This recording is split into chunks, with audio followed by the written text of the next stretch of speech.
Kochaver with the ball, and first pitch of the game is a sinker grounded to short and kicked around by Willie Bloomquist. And right there is an example of why shortstops usually have more errors than a second baseman and a third baseman. It's the one place on the infield, Frank, where you really can't afford to have a bobble. You don't have that second opportunity unless the ball is dropped right in front of you and you get it on the first grab, where Willie did a good job standing with it, but that's where he made a mistake right there. He should have just used his bare hand and got his glove out of the way, and he would have had an opportunity to make this play. But this ball just rolled up into his chest. But at first grab, we tell to the infielders, always grab the ball with your bare hand, and you won't make that mistake too often. Well, we like to start, though. A first pitch strike and a ground ball for Luke Kochaver. We saw a lot of that on Friday against the Reds. And as you just pointed out in our last segment, this Arizona team, they have more thump in their lineup than Cincinnati does, but they have the same approach. They like to swing early in the count. They like to swing early, Ryan. If the ball is sinking out over the plate, he's going to get a lot of ground balls tonight.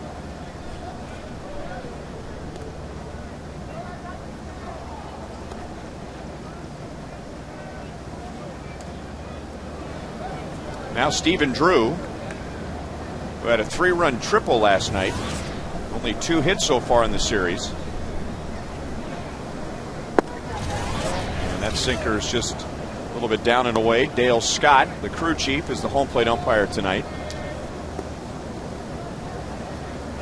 This is the second career start for Luke against the Arizona Diamondbacks. He beat them last year and pitched well. 7 innings, allowed just 2 runs, and the Royals won that game 12-3. Another ground ball. Callaspo is going to go to second, and Bloomquist realizes there was no play at first. So 3 pitches and 2 ground balls so far tonight. Well, that's got to make Luke feel pretty good. You get a guy on, you know that you have that confidence that you're going to get a ground ball and try to help yourself right there. But Willie made a great decision not to try to complete that double play, and that's really just being a veteran guy who can see the play forming ahead of time. Cap had to go forward to his left, and he just gave the base runner first base. I thought that was a good play by Willie. So 1-on-1 out for Justin Upton.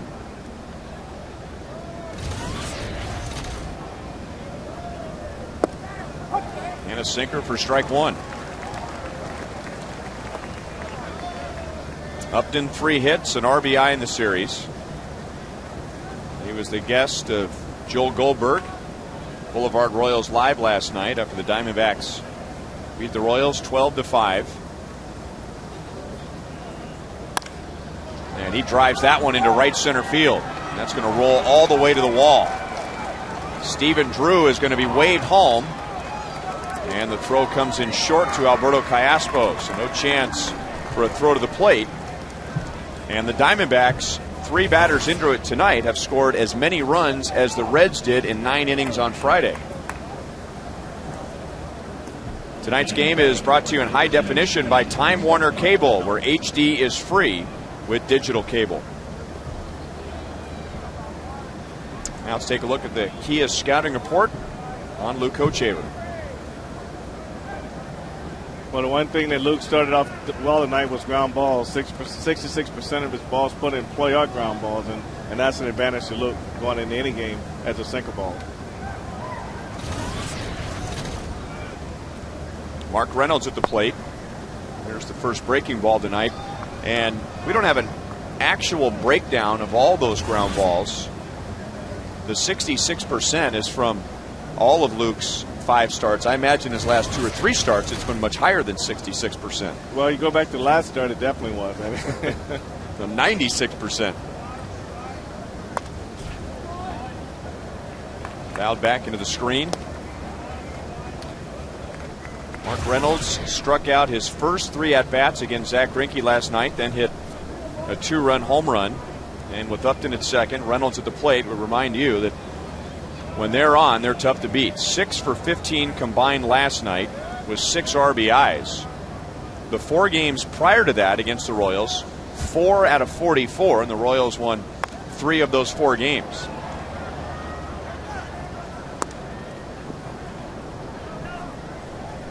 One ball, 2 strikes on Reynolds. A hot, steamy night in Kansas City, 89 degrees. It feels much warmer than that with the humidity. We started early at 7:09. Official time and temp presented by the parking spot. Easy to spot, easy to park. The parking spot at KCI. And you can understand why we started early. Luke Hochaver, the way he pitched on Friday, probably couldn't wait to get out to the mound tonight.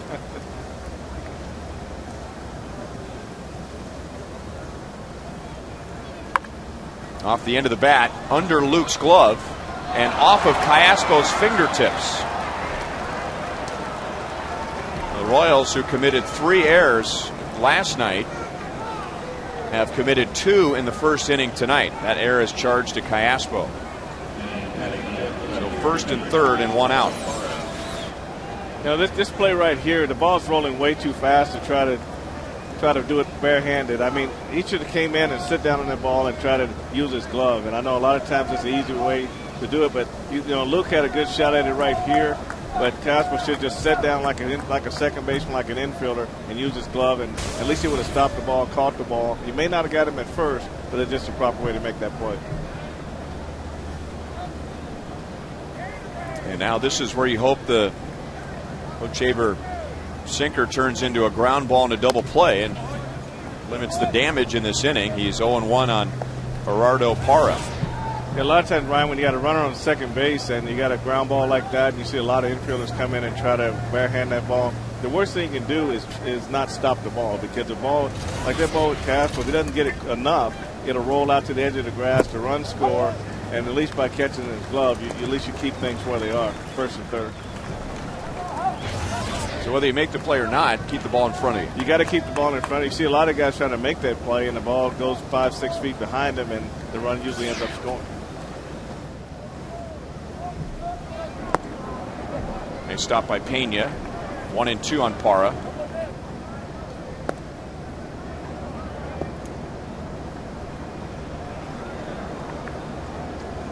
Well, Luke, in his first 2 starts after being called up, had an ERA of 16.8.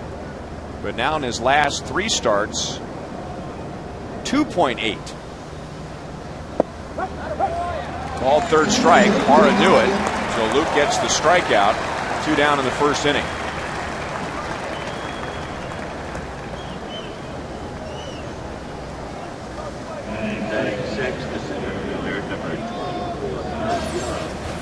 This pitch, he has a good run on it, Ryan. This ball started on the inner half, and Parra gave up on it, and the ball went back and grabbed the inside corner. That's a great sinker right there. That's a good location. As you sold the hitter that the pitch is inside, he gave up on it, and you can see the ball move back to the corner.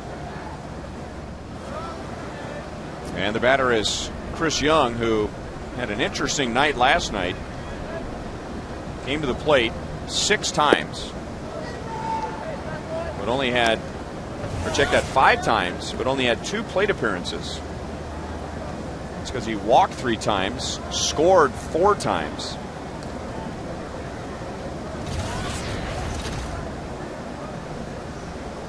Two of the walks against Zach Greinke, and he was the hitter that Zach talked about the most after the game last night, as well as the 2-run home run he surrendered to Mark Reynolds. And those are 2 stats you don't typically attach to Zach Greinke: walks and home runs. Good sinker there. It's 2-1.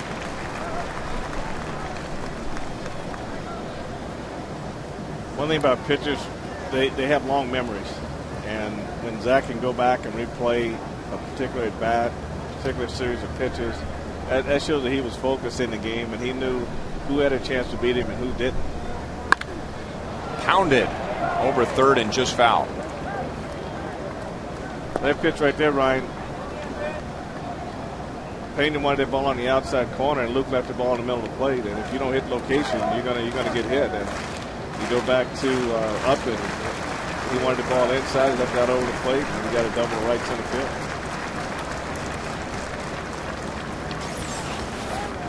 You see how far outside he wants. He wants to have that 2-seamer catch the outside corner, but you see how the ball ran all the way back across the plate, right into the bat.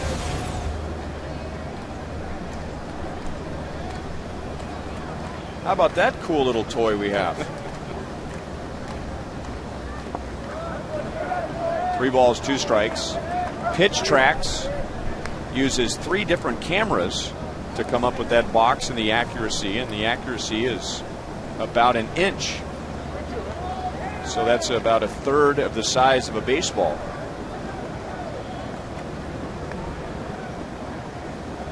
It measures where the ball is when it crosses the front of the plate.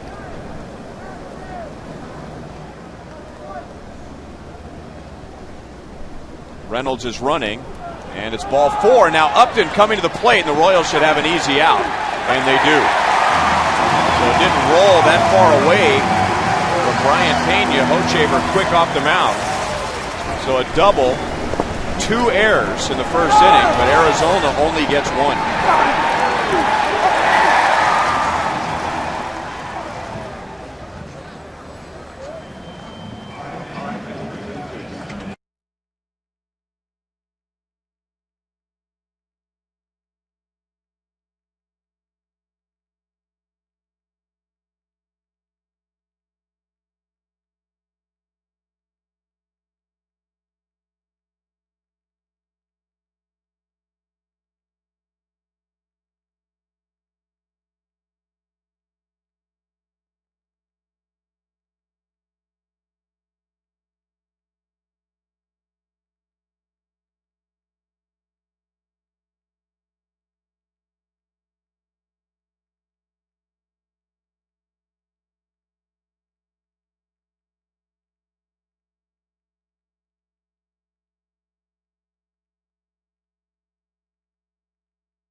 And changes tonight, not many.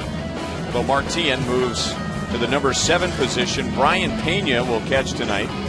Miguel Olivos had a long stretch of games recently and taken a lot of foul balls off of his body, and then you factor in the heat. And Mitch Myers in center field again. Going up against right-hander Dan Herron.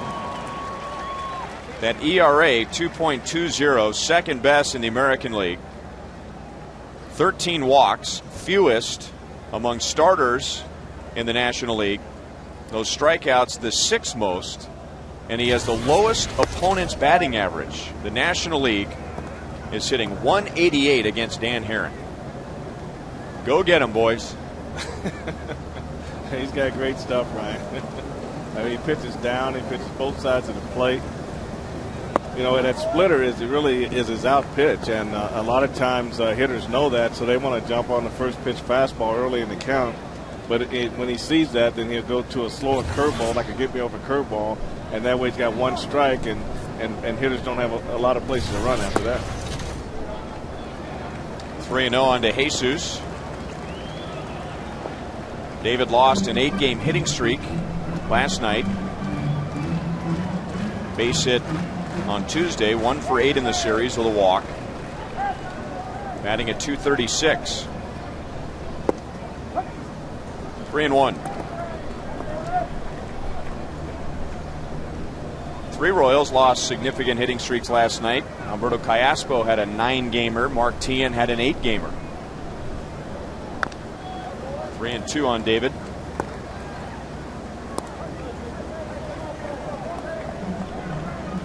Royals did not see Dan Herron last year when they were in Phoenix, but they've seen him with the A's. He's 2-1 against KC. And David DeJesus has not remembered those outings fondly. Hit hard to center, but fading back is Young. So that makes David 0 for 14 against Dan Herron. There aren't many pitchers in the major leagues that have held David DeJesus hitless for that long a stretch. Defensively for the Diamondbacks, actually Parra, Young, and Upton in the outfield. Ojeda, Drew, Lopez, and Reynolds around the horn, and Montero is the catcher.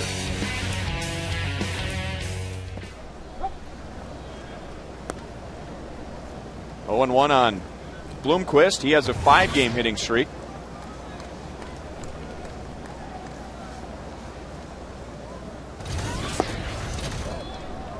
There's his cut fastball that's down and away. 1 ball, 1 strike. Now this is a little silly. Dan Herron reminds me a little bit, when you talk about the splitter, of Hideo Nomo.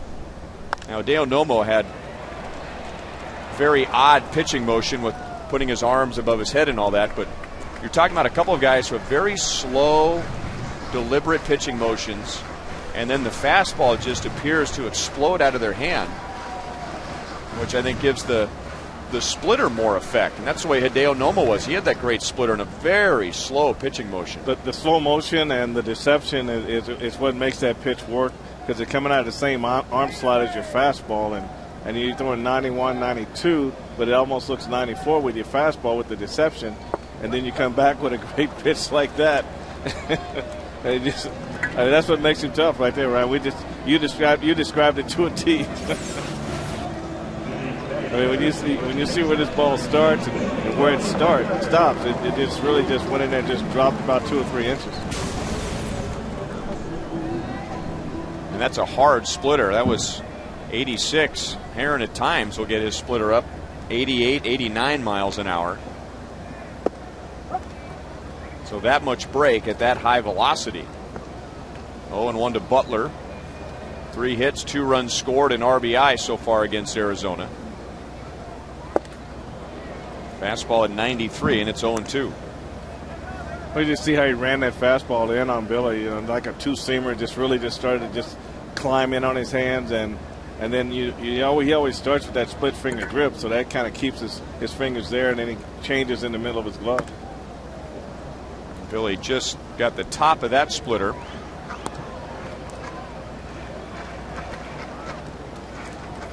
Herron, a lot like Doug Davis a couple of nights ago, where it takes a lot of leg strength to be able to have a motion that slow and hang that leg in the air as long as he does.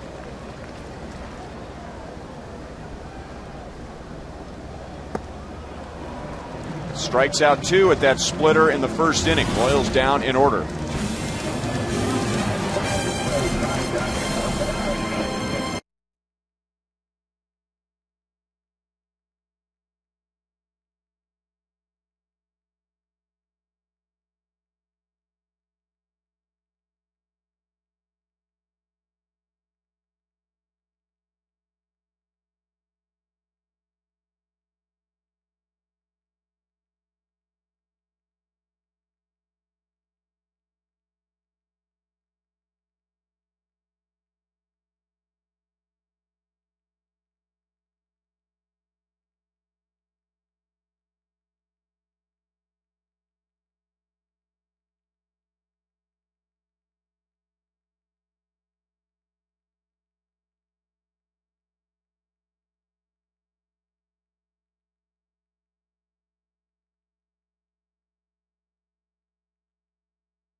ID, that's every Wednesday. July 1st will also include a happy hour with concession specials in the outfield experience. That's the Royals and the Minnesota Twins. And it's an Inc. college night during the day. 1:10 first pitch. 1-0 on Miguel Montero, who was very close to coming up to the plate with the bases loaded and 2 down in the first inning. Chris Young had just walked against Luke Hochevar, and the ball getting away from Brian Pena. Justin Upton tried to score from third. The Royals retired him at the plate. Instead, Montero bats leading off the second inning.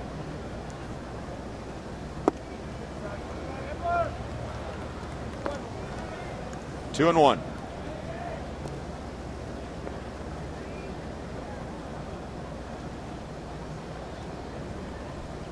Pena wants the pitch inside again. And a good fastball evens the count at 2-2.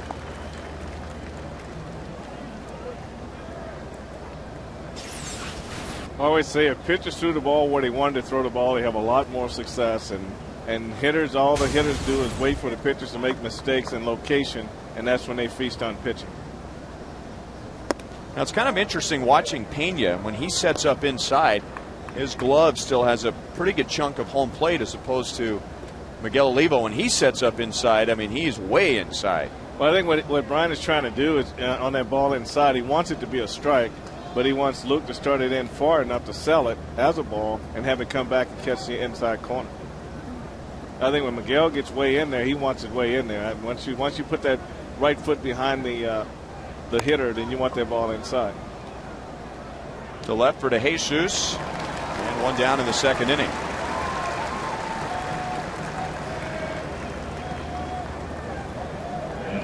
Saturday afternoons were made for baseball, and this week Fox will bring you the National Game of the Week, which features the Royals and the Cardinals in the I-70 series.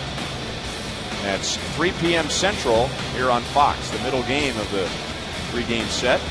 That series begins tomorrow night. The Saturday game, Brian Bannister will pitch for the Royals, Chris Carpenter for St. Louis. Tomorrow night it's Kyle Davies and Brad Thompson on the mound.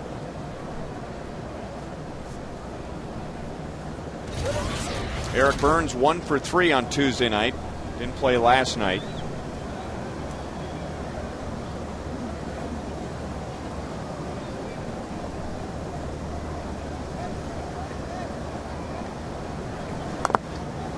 Eric Burns just a couple of years ago was a player that the Diamondbacks were starting to build the team around. He was a fan favorite, a guy who played like his hair was on fire, diving around everywhere, dirty uniform. Here's that last pitch, or the first 2 pitches to Burns.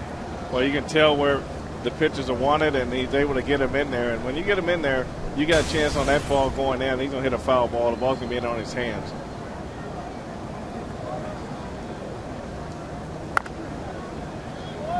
Still 0-2 on Burns. Now, see, that one was probably a mistake pitch right there. They had too much of the plate. You know, Pena really wanted that ball off the plate to come back and catch the outside corner.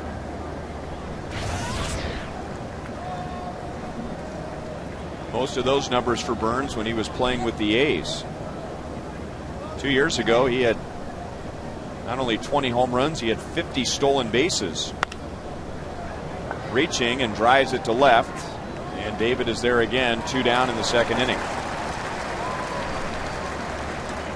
And Burns last year, big time hamstring problems. It's been a big chunk on the disabled list. In and out of the lineup this year, and he's the big moneymaker on that team. Well, he's one of those guys that really played hard. You know, every time you saw him, like he was doing something exciting on defense, and he was always in the highlight reels for the Diamondbacks on ESPN. So just a lot of energy when he's on the field. But when your hammy's shut down, you're shut down. Augie Ojeda came into the game late last night, 0 for 1.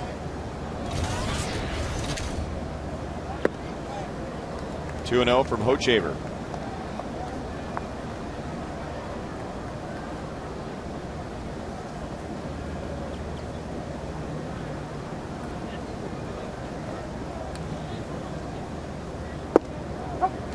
Two and 1. You know, you go back 2 starts for Luke. He had some trouble in 1 inning at Toronto, but didn't let that turn into a big inning. Ended up winning the game. Very little trouble against the Reds on Friday. and didn't let the first inning tonight turn into a big inning. And it could have, with a couple of errors and a double, but able to keep it together. And at times, in his first couple of seasons with the Royals, getting that third out or preventing the big inning had been a challenge for him. You think with a sinker ball that you'd have a little more confidence that you can get out of a big inning more so than a fly ball pitcher, but it kind of went back to just making quality pitches. And you make quality pitches, you can get out of some tough jams. But when you just all of a sudden the game's getting away from you and you can't figure out a way to really back in, that's when you have a long night, a short. You have a long night thinking wise, but a short night on the mound.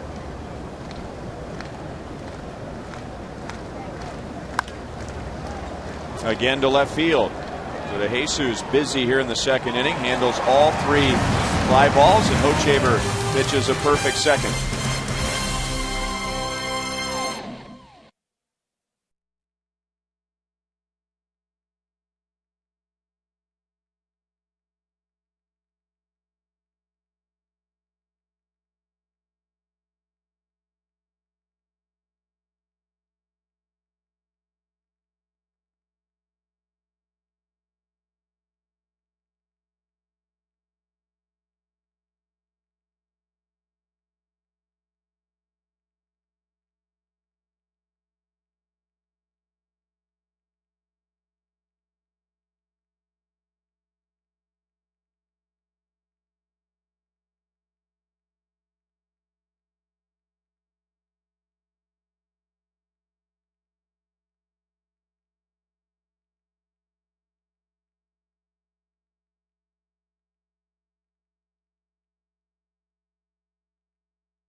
Call it, presented by Sprint. This is a good one. Who is the best active ex-A's pitcher? A, Joe Blanton with the Phillies, B, Rich Harden with the Cubs, C, Dan Herron, or D, Barry Zito, who's had a tough time since leaving the A's. Text 432-432, enter keyword Royals, followed by a space and your selection. You know, another guy you could add to that list who wasn't the same after leaving Oakland, Mark Mulder, who Dan Herron was involved in a trade with. Herron originally from the Cardinals organization. That is deep enough, but foul. Back in 2001, Dan Herron, second-round pick of the Cardinals. And then 2004, going to the A's, the Cardinals getting Mark Mulder, whose arm simply fell apart. Through the right side. Well, Jacobs down in the count 0-2. Gives the Royals their first base runner. Aaron had a 1-2-3 first inning with a couple of strikeouts.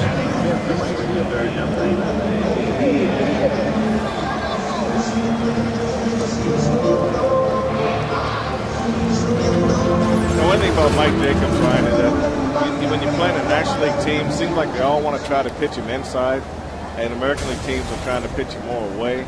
And the National League, and the way he gets you, that if you try to get in there and miss, then that's when he gets you. But I just noticed that the National League teams try to pitch him inside a little bit more. Of course, the National League should have more information on him because he had played nowhere but the National League before this year.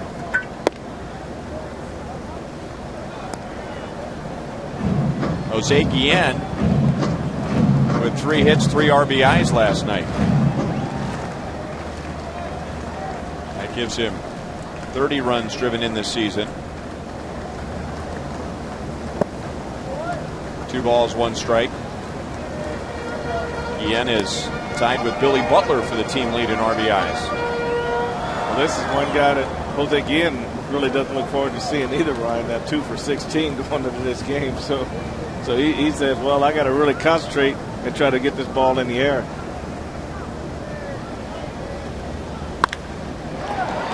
Smash to Ojeda that knocked him down, and somehow the Diamondbacks turn a double play. It's like a member of the Secret Service jumping in front of a bullet to protect the president. Well, that's why they call it the hot corner here. You got to figure out a way to keep this ball in front of you, and he went down and did a great job of doing that. And then that turn at second base was pretty outstanding.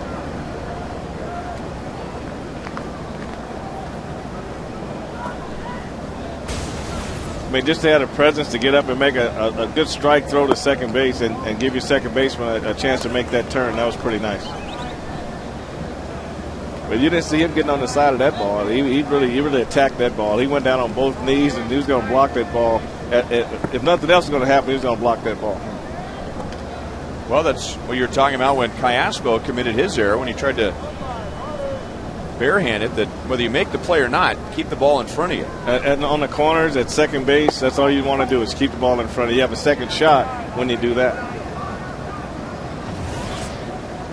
Callaspo lost a 9-game hitting streak last night. He does have 2 RBIs in this series. To Drew at shortstop. And thanks to that great double play, Herron faces only 3 in the second inning.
And some Father's Day stuff. World-class dad, world-class team. Dad number 1. Or if you really want to go out on a limb, you could go with the Frank White jersey. And then, of course, it is Father's Day. Sometimes you just got to get Dad a tie. Plus, Frank, I know you like the ties. How about some Royals ties? Got this one. Got this one. I can bring them upstairs to you, Frank. Let's go back up to you guys. Joe, you sold me on the ties twice. So pick me out a selection, and I'll take a look at them. Frank and producer Kevin Shank are big tie guys. I think Kevin just likes to look at them on other people. Exactly, on other people. 1-1 to Felipe Lopez, who opened the game by swinging at the first pitch, grounding to Bloomquist, who was charged with an error, and now he drives one over Mitch Meyer to center field. The Diamondbacks with a couple of doubles. Upton's double in the first scored Drew, and now Lopez begins the third with a double. Well, Lopez really hit this ball hard, but Mitch took like a circle route to this ball. He seems like he came he went in and then had to go back, and that really was the difference it took to get that ball in there. But you can see it rather than going straight back for the ball, he took a little circle route to go back, and those 3 or 4 extra steps cost him right there. Now Stephen Drew reached on a fielder's choice and scored the Diamondbacks run, and that's a nice stop by Brian Pena to hold Lopez at second base.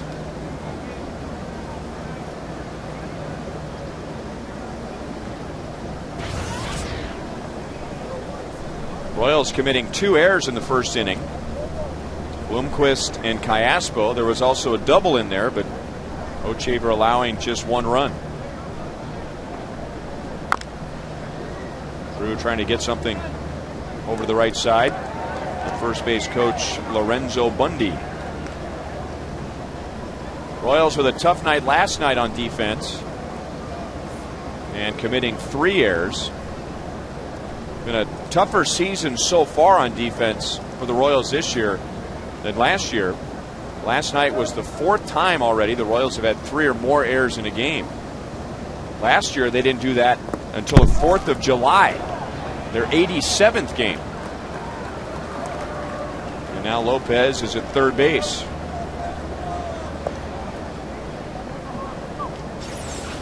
It was like a slider and tried to get it. It's supposed to have been on the outer half of the plate, and Luke threw it off the back leg of the hitter, and the ball got by. It almost got a break by hitting the leg of the umpire, but just creased him and went on back to the backstop. But that's what you call really missing a location right there.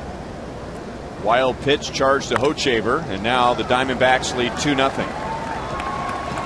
Drew going down and getting it and driving home Lopez. 27th RBI for Stephen Drew. Royals baseball brought to you tonight by Kia Motors. To learn more, visit kia.com. And by AT&T. Switch to the nation's fastest 3G network. AT&T, your world delivered.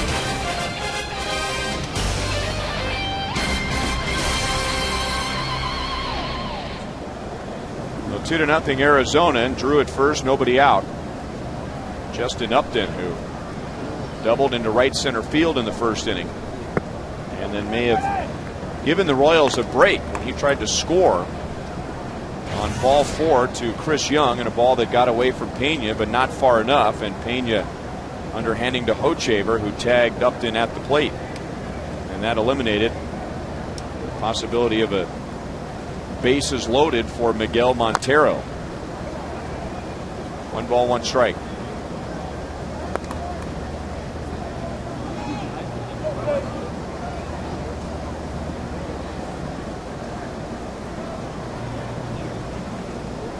First game of the series, we talked about how Justin looks so much like his brother BJ in his stance, and his swing, that last swing kind of reminded me of another player very similar to him in style, Torrey Hunter. Torrey's setup is a little different, kind of has his hands out in front of his chest, but the swing and the follow through look similar. Well, they look similar, and he has the ability to drive the ball to right center field like Torrey Hunter also, and then talking to Mark Grace, the broadcaster for the Arizona Diamondbacks, he feels like at times he can have this Bo Jackson-like power when he really gets the ball. So it's kind of neat to be able to see a right-handed hitter drive the ball to right center field. Tien decides to go to first to get Upton. Well, I think that's part of the read there. You got to look at who's on first. You got to look at the type of ball you're going to get. So he takes a quick peek, and then he readjusts himself and throws the ball to first base. So here you see where he takes the quick peek, and then he decides to go to second base. So those are all good decision-making things there, Ryan. Those are, if you don't really think those plays through ahead of time or when the ball's hit, then you try to go to second and you end up getting nobody. So Drew at second, Mark Reynolds at the plate. No balls, 1 strike. On an abbreviated swing, hit a slow roller that got underneath Luke Hochevar's glove and then off of Callaspo's fingertips for an error.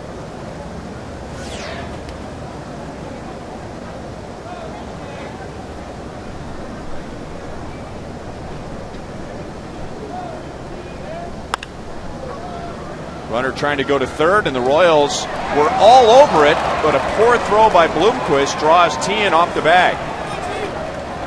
So Willie Bloomquist should be charged with another error, and that would be 3 in the game for the Royals, 2 for Bloomquist. Well, the one thing he did wrong, Ryan, is he really dropped his arm down. If he stays on top, the ball goes straight to the bag. When you drop your arm down, the ball tails back away from Tien at third base, and that made the play difficult. If he keeps the ball in front of him and he tags to his inside, he's okay. But it went back to the outside, which made him have to turn all the way around, and that was enough. I'll tell you what, I mean, those are decision-making things there, but you want them to work when you make those decisions. And that's belted into deep right center field off the bat of Parra, and just barely missed being a home run. Drew is home. Here comes Reynolds. The throw goes to third, and safe with a triple is Parra, who drives in 2. Trey Hillman is going to go out and argue it.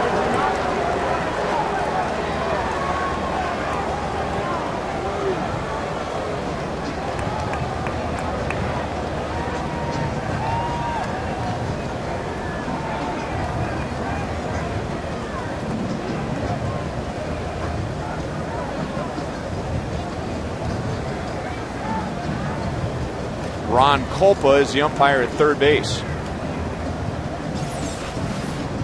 Now Meyer makes a good throw here, not directly to Casper. He had to run a little bit to his right.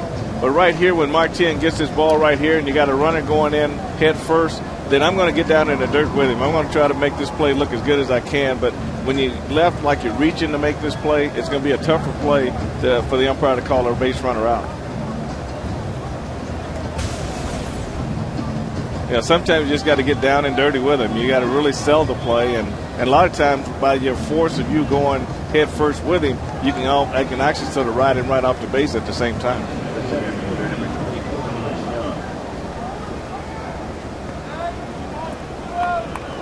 By the way, no error on the throw by Bloomquist over to third base. Just simply ruled a fielder's choice, but I think an on-target throw to third and the runner's out. Well, he's definitely out, Ryan. That's for sure. The Royals bring the infield in now for Chris Young, who takes a sinker downstairs, and with 1 out and a runner at third, Luke has to come up with a big pitch here because really can't allow the Diamondbacks to get any further away than they are now with Dan Herron on the mound. And that's past Tien. It's 5-0.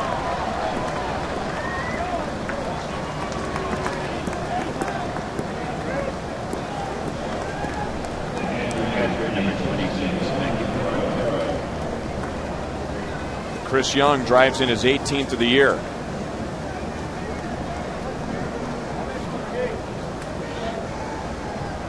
Here's tonight's Roadrunner Turbo Speed pitch. Both pitchers at 94 in the first 2 innings. You can double your speed with Roadrunner Turbo from Time Warner Cable. And that's through the right side. That sinker isn't quite getting down tonight like it was on Friday. Montero with his first hit and 6 hits for the Diamondbacks. 5 of those hits in this inning. Well, location is everything, and Pena wanted his ball away, and Luke left his ball right on the inner half with no movement on it, and Montero was able to turn the ball into a base hit between first and second. But Luke is definitely missing his spots by quite a bit right now, right?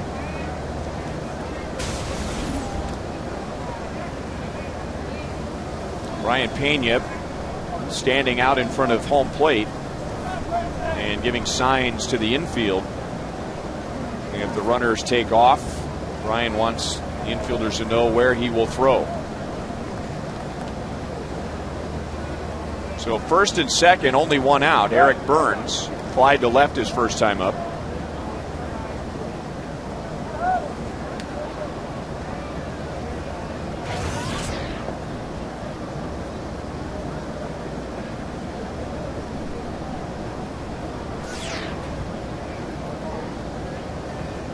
And the runners take off, and it gets away from Pena.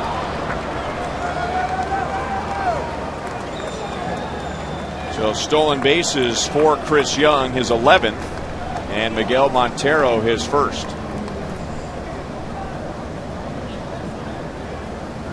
And the Royals going to work in the bullpen. Jamie Wright had been warming up, and anytime the manager or the pitching coach makes a second call to the bullpen on the phone, that usually means if the guy on the mound doesn't pull it together quickly, he's gone. He might be a hitter away when you get to that situation there, Ryan. 2-0 on Burns.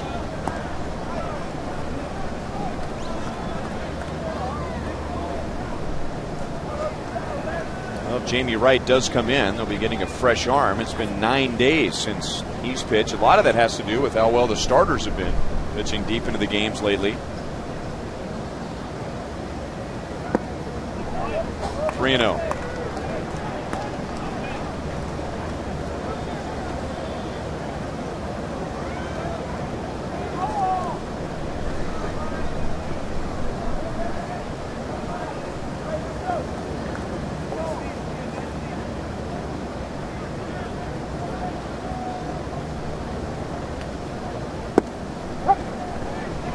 One on Burns. On Friday, Cincinnati 1 run, 3 hits in 9 innings. Tonight, Arizona 5 runs, 6 hits in 2 1/3 innings.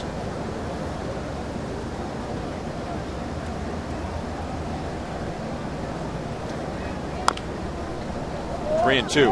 Hochevar going with a curveball on 3-1.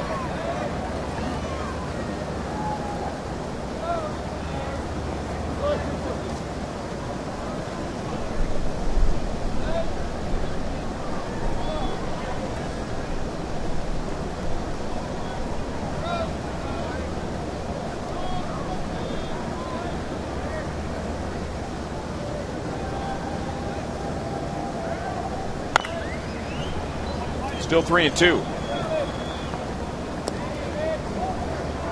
Lopez opened the inning with a double. Stephen Drew singled him home.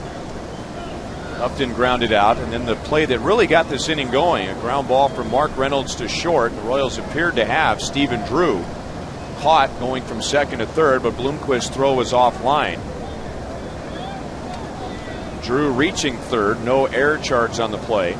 And Parra 2-run triple, Young RBI single, Montero a single, a double steal, and now Burns hits one up into the clouds over the left field side, and DeJesus at the barrier wall, in and out of his glove. And it may have been a good thing that he didn't catch that ball, because a run would have scored. Yeah, sometimes it's good to let it go when you don't have an opportunity to throw the runner out to play. Now, David does everything he can to catch this ball, but like you say, Ryan, sometimes it's better to just kind of let that one go and hope that Luke can make a big good pitch on the next pitch. Frank, how about that fan out there? That is the anti-Steve Bartman. You see him, he was all ready. He was thinking about catching it. In the last moment, he pulled back. I think the fear of pain was why he didn't try to catch that ball. The guy in the gray shirt right there. See what? Nope. Let's give DeJesus a chance to catch it. You think he was thinking about that? Absolutely. Good play by Hochevar. Young had started to the plate, slammed on the brakes, and Hochevar with the presence of mind to freeze the runner and still get the out. And now the 9th man to come up in the inning. Well, that's why it was good not to catch that ball. That was a great example of what we're talking about right there. He does a real good job of getting the ball down and away, and did a good job checking Young at third base and made the play at first. That was outstanding.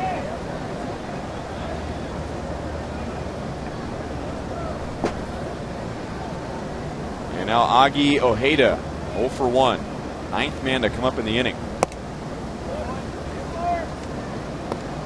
Well, Luke's starting to get the ball up a little bit more too in this inning, and that for a single baller, that flattens out up there, and those are very hittable pitches if you get them out over the plate.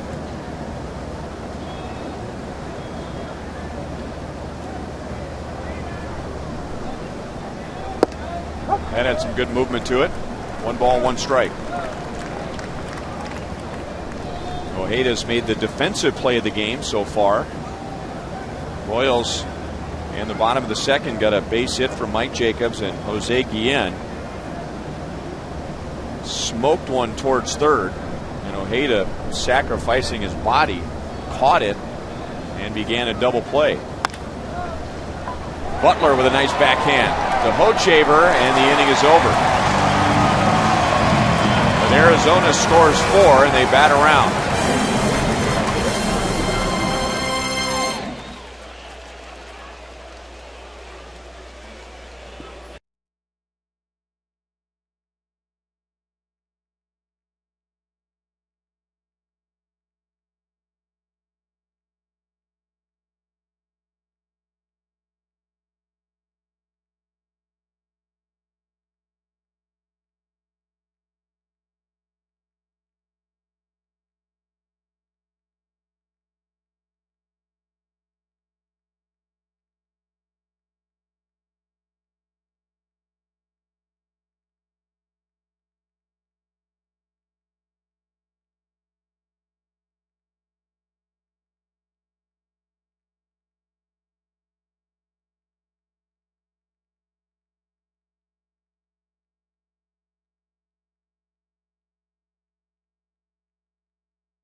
Illness, and enjoying tonight's game from the Buck O'Neill Legacy seat. Welcome to Stephanie. Now the Royals down 5-0 to Dan Herron. It'll be Tien, Pena, and Meyer here in the third inning. And it's quickly 0-2 on Tien. 3 hits in the game on Tuesday, but hitless last night, so that put an end to his 8-game hitting streak.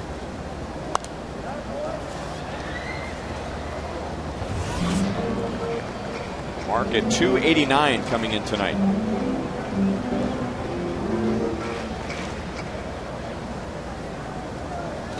Dan Herron, thanks to a great double play turned by his defense in the second, has faced the minimum and now handles the ground ball from Tien, and an easy toss to first for the out.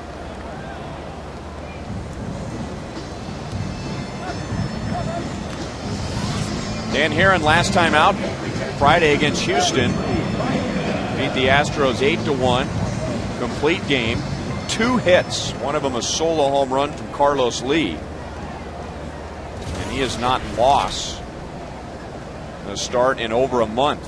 May the 12th against Cincinnati. Outside ball 1 on Brian Pena. He is an innings eater. He has gone 7 innings or more, at least 7 innings or more in 9 of his last 10 starts. The Royals have their second base runner as Pena singles with 1 out.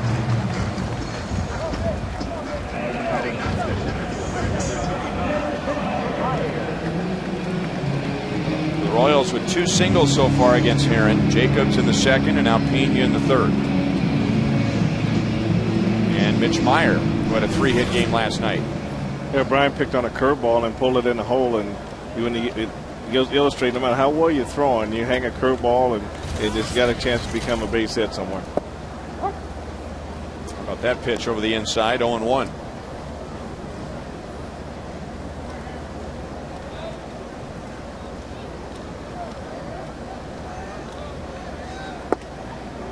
And then comes back with the cutter. Well, he sets him up with the fastball in the inside part. And then a cutter that disappears down and in. Well, it's coming out of the same arm slot, and it would be the same if you set him up with a fastball on the inner half and then come back with a changeup on the inner half. So both pitches serve the same purpose. And then coming upstairs, 1-2. A lot of times that pitch up, it's a change of eye level to come back down underneath with that same slot.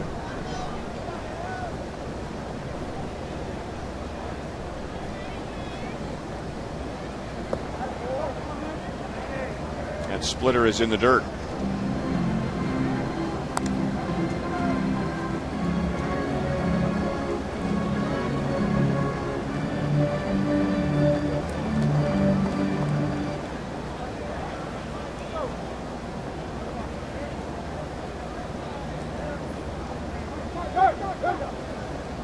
Timeout called by the catcher Montero.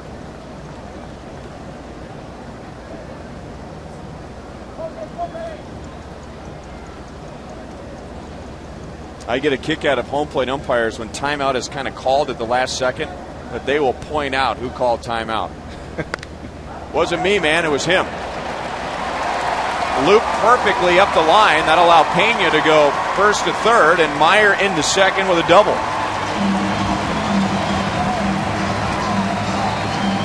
So not well hit, but well placed. The Royals have two in scoring position for DeJesus. Well, the ball hangs up there, right, and it gets a chance to get hit, and here's a hanging splitter that just stayed up, and Mitch went down and got it. A lot of times if the ball goes down, it makes you want to reach for it, but Mitch had a real good swing at that one, stayed back, and did a good job. Payne, I mean, when that ball's hit, I mean, he just run it. He had no hesitation about going first to third. Ball one on David. Payne at third, Meyer at second. DeJesus lined to center his first time up. He is now 0 for 14 against Dan Herron. So he's due. 2-0.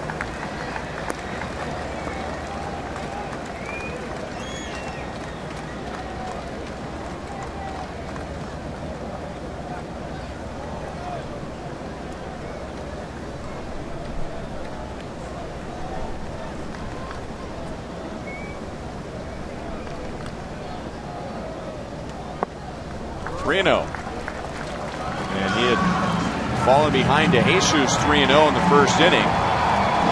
Then to 3-2, and David lined out to Young in center field.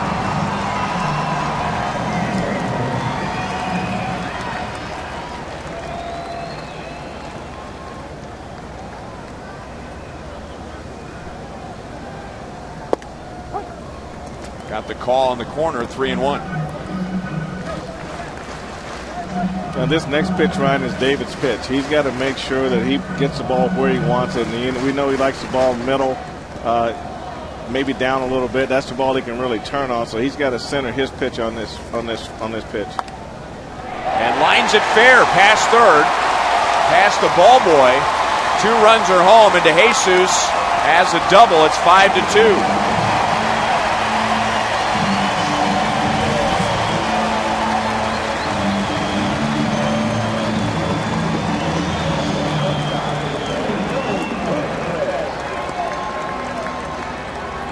If you're going to break out, you got to break out in a big way, and he does right here.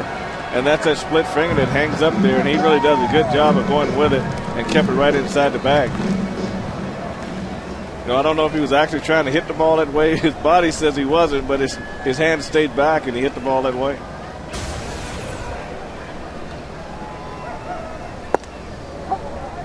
He's thrown some excellent splitters, and he's hung a couple in this inning. Now, Herron at home is pitching in Phoenix, where it's hot, but they can close the roof. But still, the climate is very dry. Tonight, it's humid, so you figure his fingertips are pretty moist. And pitchers would rather have it a little bit on the moist side than the dry side, right? Well, I think so. But that way the ball's not slipping out of your hand. You have better control of the pitch, and you may have to use a lot of rosin. He's spitting on his hands a lot. He's going to the mouth a lot off the field between pitches, and off the mound between pitches. So maybe just not getting a good grip on it like he wants. But you said all along, the very first day of the season, the easiest pitch to hang is a split finger fastball. I don't know if there's another pitch that can be so devastating and so hard to hit when it's on, yet so hittable. And not just for singles, but I'm talking extra base hits, home runs, when you don't throw it well. Right. I mean, and he has one that he's usually in total command of it for the most part, but it's a pretty hot night. Got a chunk of Montero. May have hit him on the inside of his throwing hand or the inside part of his wrist.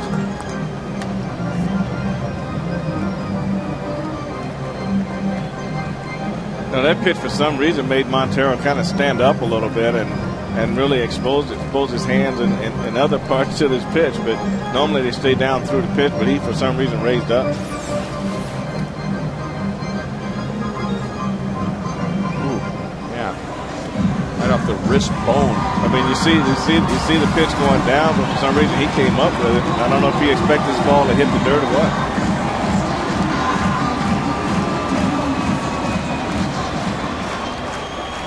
The two best splitters that Herron has thrown tonight, to Bloomquist in the first, struck him out swinging, and to Butler in the first, struck him out swinging. Fastball is just a little low.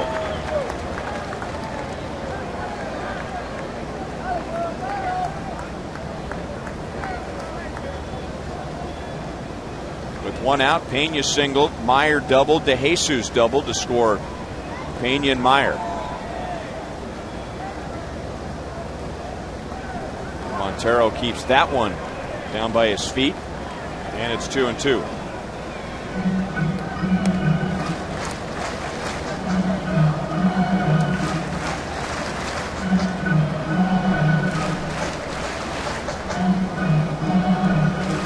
This is about the limit against Dan Herron this past month. In his last 4 starts, he has given up 2 earned runs or less. Nobody has scored 3. Second time he has gotten Bloomquist. So 2 down for Billy Butler.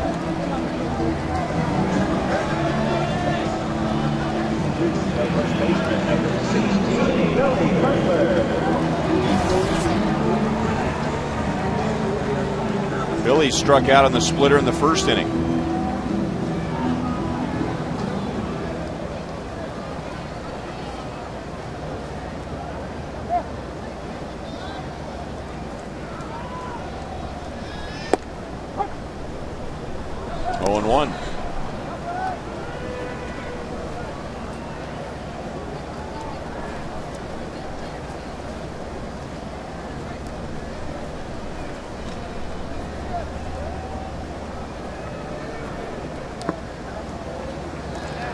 Down and in. Mentioned when Jose Guillen batted in the second inning. He and Butler tied for the team lead in RBIs. Here's the Firestone leaderboard tonight.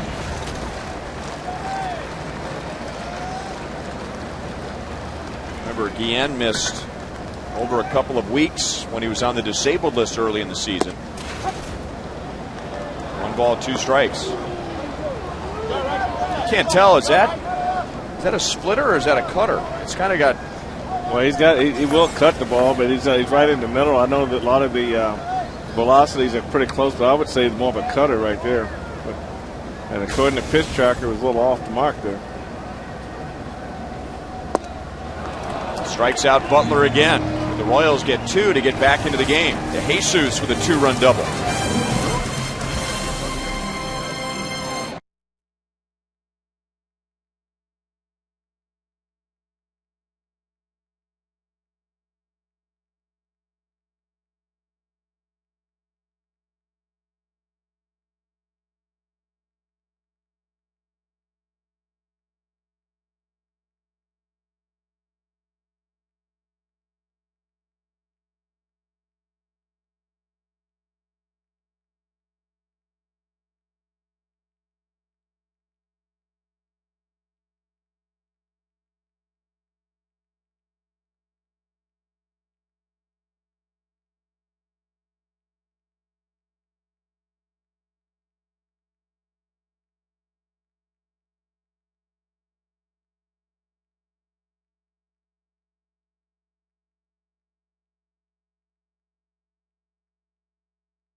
Arizona Diamondbacks. And that leads us into today's Cabot Premium Wood Care legendary performance. That's Darren's father, Don.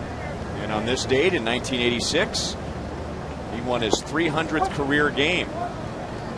Ended up with 324 and into the Hall of Fame, beating the Texas Rangers 4-1. Darren and I joining Joel during Royals Live. Our fathers were teammates with the Los Angeles Dodgers. He and I have known each other since before we even knew we knew each other.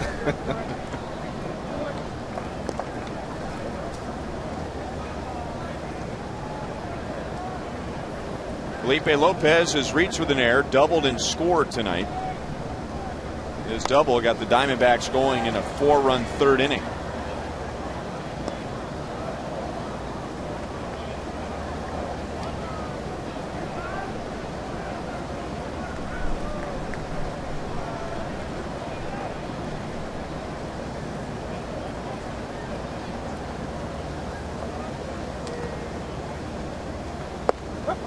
And the breaking ball for strike 3 and the second strikeout for Hochevar.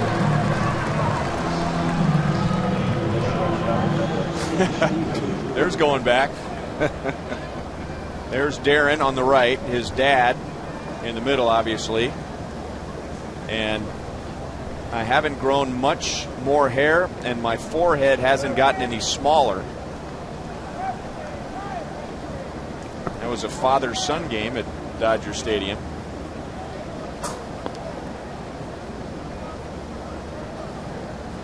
Do you remember any of that? Not that one. That's usually an opportunity just to take pictures. Exactly. The thing I remember about those when I was really young is that they'd bring Snoopy out to the game. So I didn't really care about the game at that point. I just wanted to see Snoopy.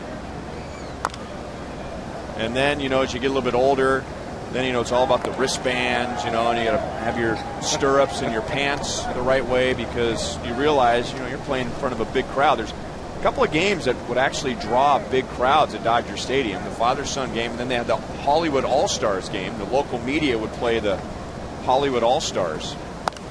That was a big deal.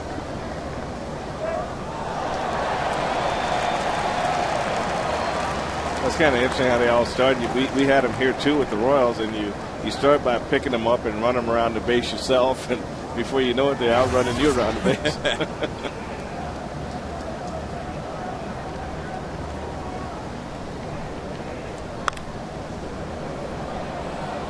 You've seen a few examples of this, but I imagine you watch Hal McRae do a similar thing with Brian McRae, and the next thing you knew, Brian was playing for the Royals.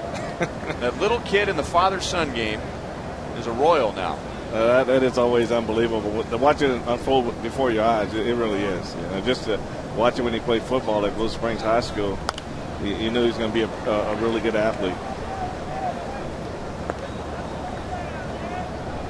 Did you two cross paths on the field, or was that shortly after you retired? This is teammates, you and Brian? I don't think we played together. Not quite. No.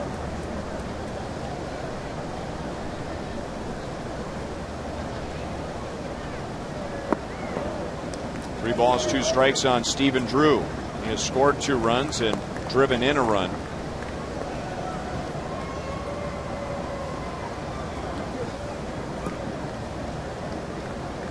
Your last year with the Royals, 1990. A long time ago. I'll bet most Royals fans don't remember that was 19 years ago. I mean, I'm sure they figured it was a while ago, but do you think most Royals fans remember that it was 19 years ago? I doubt it. I mean, I think if I wasn't so active around here, they would think it would be 50 years ago.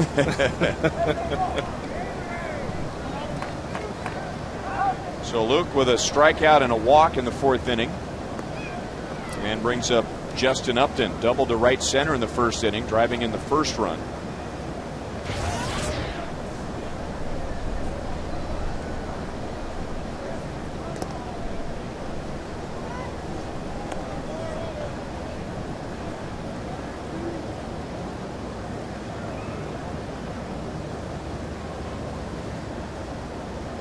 Stephen Drew with the running Diamondbacks has only attempted 2 stolen bases this year.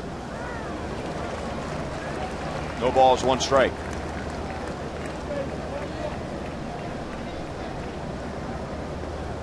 Diamondbacks with a double steal in that 4-run 3rd inning. Chris Young taking 3rd, Miguel Montero behind him taking 2nd.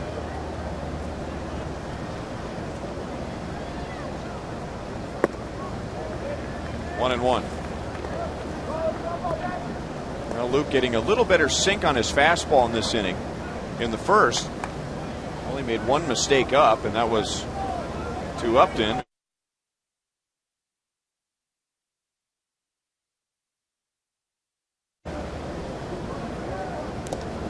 And then in the 2nd inning, that was his only 1-2-3 inning, but those were all fly balls to left field, and then got the ball up in the 3rd, and Arizona batted 9 and scored 4. Yeah, and then 3rd inning was a lot of mislocation too, and I think that hurt a lot too.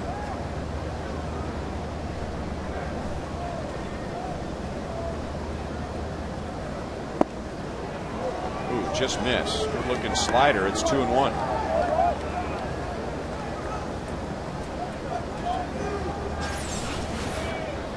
Now, Luke's done a lot more sliders today, and when we go back to his 80 pitch game, he threw a lot more curveballs and a lot more changeups. So a few more sliders today than in his last start.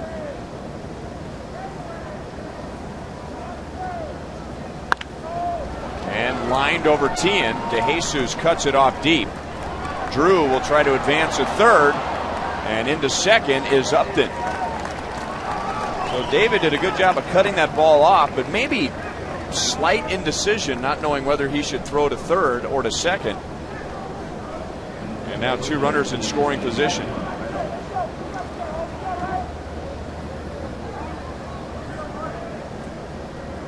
Big difference between 2-1 and 1-2, and Hochevar didn't get this call.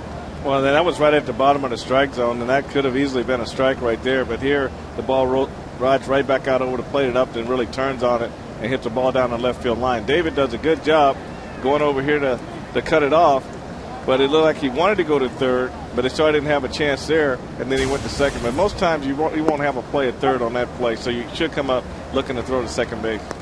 So even before you catch the ball and see the runners, in your mind you're thinking 2nd base. Well, because the runner on first already has a pretty good jump. So when that ball's hit, he's already moving towards 2nd base, and when it hits the ground, he's probably fairly close to 2nd base, and it makes it easy for him to get to 3rd. So the play's going to be back to 2nd base. Pena may have just saved a run. It's 1-1 on Reynolds. Reynolds on base twice tonight, once on an error in the 1st inning, once on a play that could have been an error but ruled a fielder's choice, a misplay. He has scored once.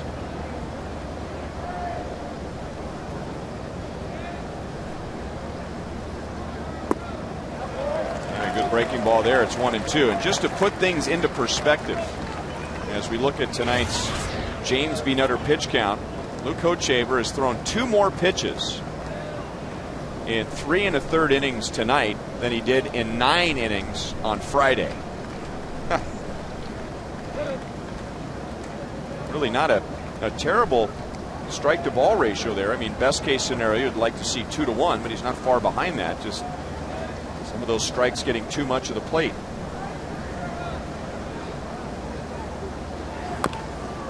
He's really going to his breaking ball in this inning. It's still 1-2.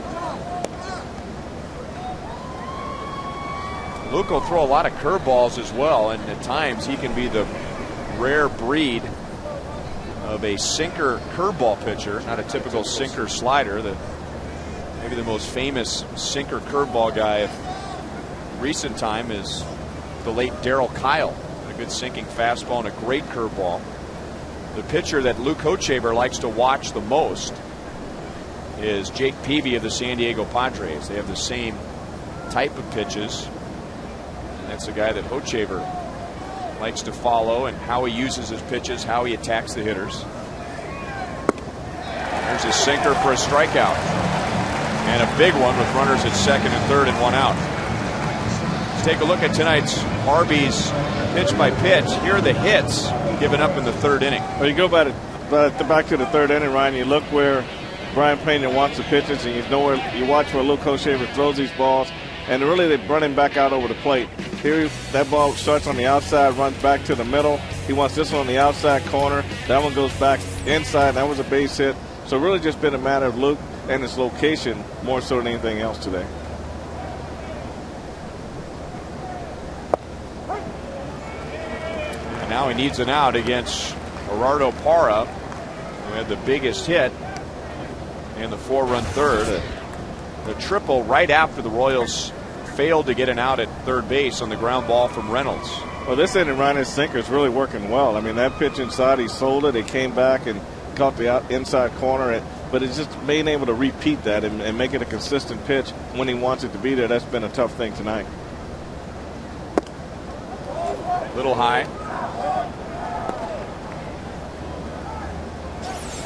This was the first pitch to Parra. So that's a good shot right there. And so this one here, it gets a little bit more of the plate.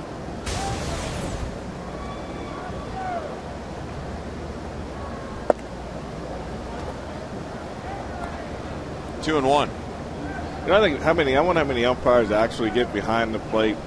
You know, they always like to walk up the line while the pitchers are throwing their warm-up pitches, but I wonder how many they actually get behind the plate to see what type of movement the ball actually has. And I really think that would really help guys like Luke, who likes to throw pitches that move back to the inside on left-handed hitters and try to move back to the outside corner on right-handed hitters. And I think it would help the umpire at least every now and then to stay back there and watch those pitches. And if the catcher can sell them on, hey, this ball's coming back, but don't give up on it too fast, that helps a lot too.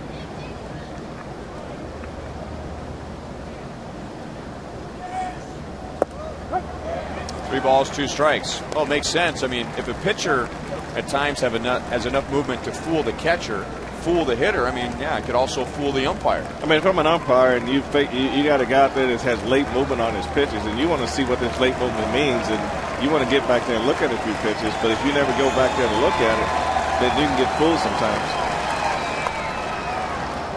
I think one thing too, Ryan, is on a curveball pitcher, that's the pitcher too that they need to get back there and look at, because that's the toughest pitch for an umpire to call is that curveball.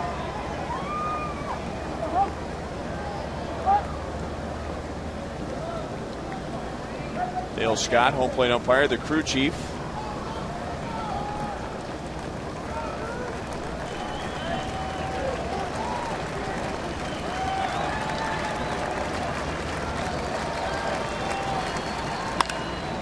Hit hard to center, but sinking, and Meyer is there. So second and third, one out, and Hochshaver gets out of it.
Saturday, July the 4th, it's the return of the halter top, the best all-time Royals promotion according to a fan vote. 10,000 ladies will receive a halter top, and 10,000 guys will get a classic ringer tee thanks to KMCI, 38 the spot. And remember, that's a 12-10 game on the 4th of July against the Chicago White Sox.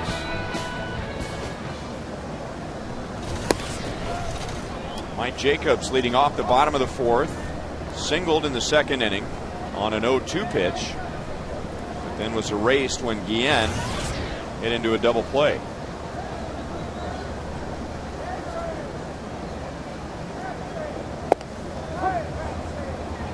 One ball, one strike. Arizona had an early 5-0 lead after getting 4 in the third, but the Royals responded with 2 in the bottom of the third. David DeJesus with a 2-run double. It's 1-2 to Jacobs. Dan Herron hasn't walked anyone. That's no big surprise. 13 walks given up by him in 97 innings. He has struck out 4. And the Royals with 2 runs, 4 hits.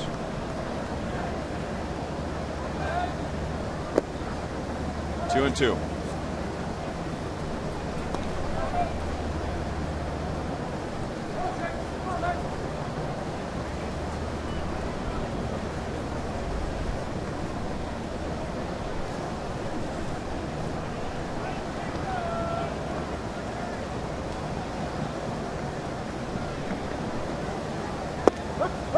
Great movement. Got the inside corner. 5 strikeouts for Herron. 95 on the season.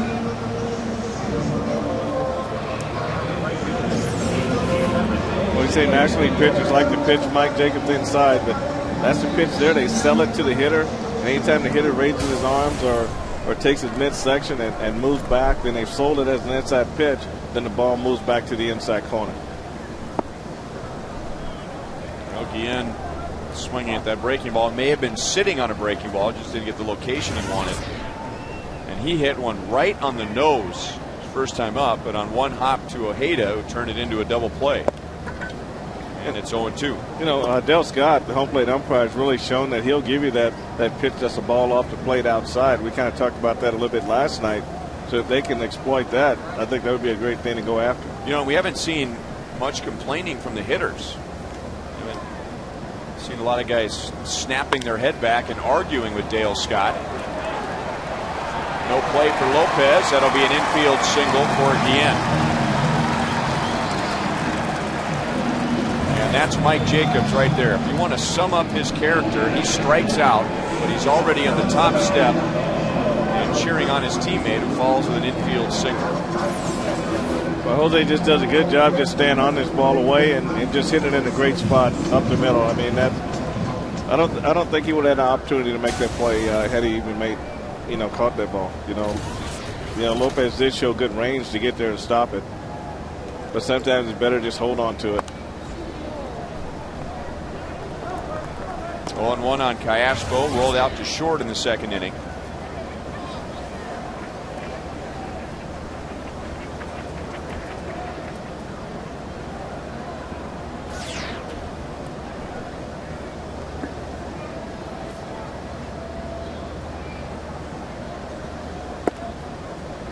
One and one. Now Callaspo isn't known as a power hitter, but he has hit his first 4 home runs this year. He has 18 doubles, 2 triples, but the outfield isn't playing him that way. They are very shallow for him. The wind is blowing out towards left field.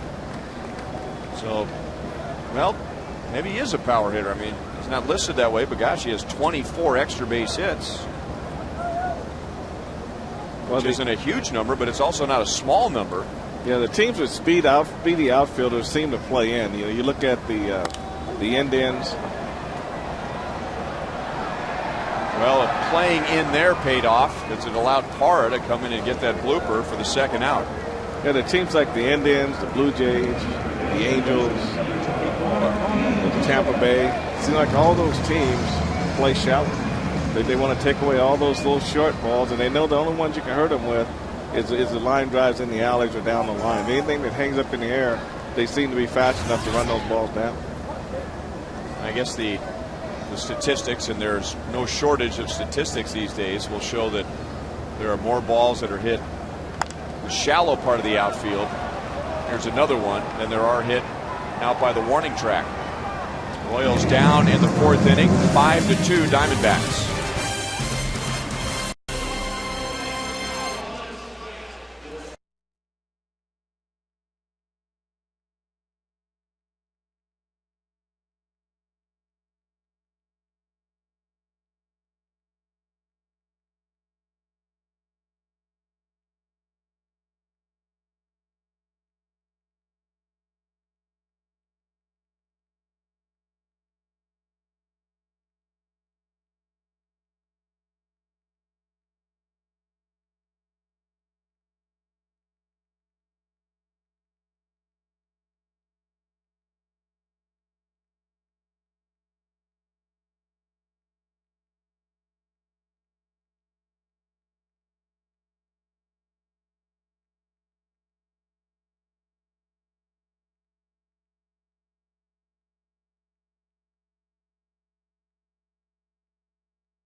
That's a chance to catch up.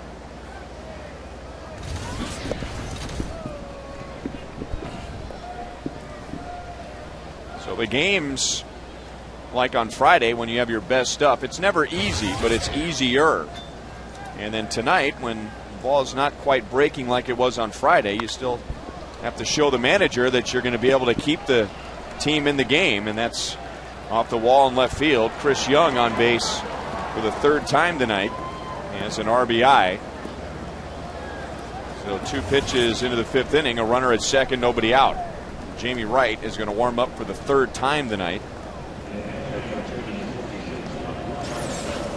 This is just a good piece of hitting right here. This ball is down, out over the plate, and Chris Young went right down and dug it out and hit the ball down in the left field corner. You know, David just looked up a little bit too soon on this ball, and that's where the frustration comes in. You want to try to be too quick sometimes. You can concede the double, catch the ball, and get it into third base.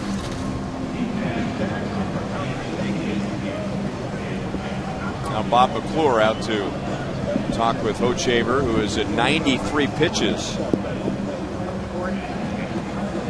Now on a night like tonight, and we haven't had a whole lot of days like this where it's so hot and humid, you really have to keep a close eye on your relievers warming up. You don't want them to spend too many bullets in the bullpen. Well, you don't want to get a guy up and down too many times. You're right, Ryan, because you only get so many pitches to get ready, and you can overdo it in the bullpen too. So that those guys down there, you know, the bullpen coach, John Miserock, you know, he's got to help these guys regulate how many pitches they need to throw to be ready. And if you've been up once, then that next time up, it shouldn't take many pitches to get there. Miguel Montero with a single and a flyout. Trying to ground it over to the right side. It's 0-1.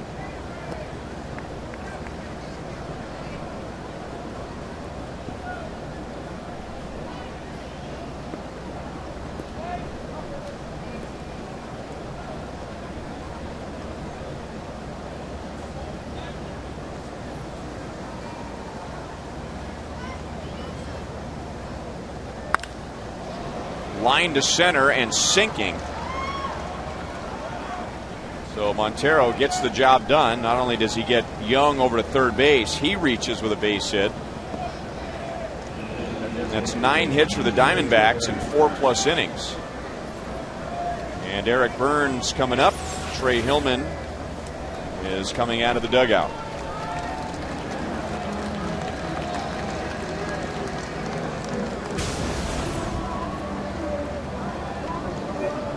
So from one extreme to the other in Hochevar's last 2 starts.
Five runs on 9 hits, and he leaves behind runners at first and third for Jamie Wright, making his 23rd appearance,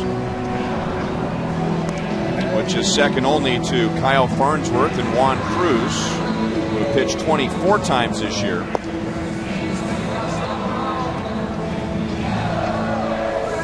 Well, this shouldn't be a huge adjustment for the Diamondbacks, going from a tall right-handed sinker baller in Luke Hochevar to a tall right-handed sinker baller in Jamie Wright. You're right, that adjustment is not that great. The only thing different would be which guy's sinker is working the best. And if Jamie Wright can come in and get that sinker to turn over and do some ground balls, then that'd be a great sign for him.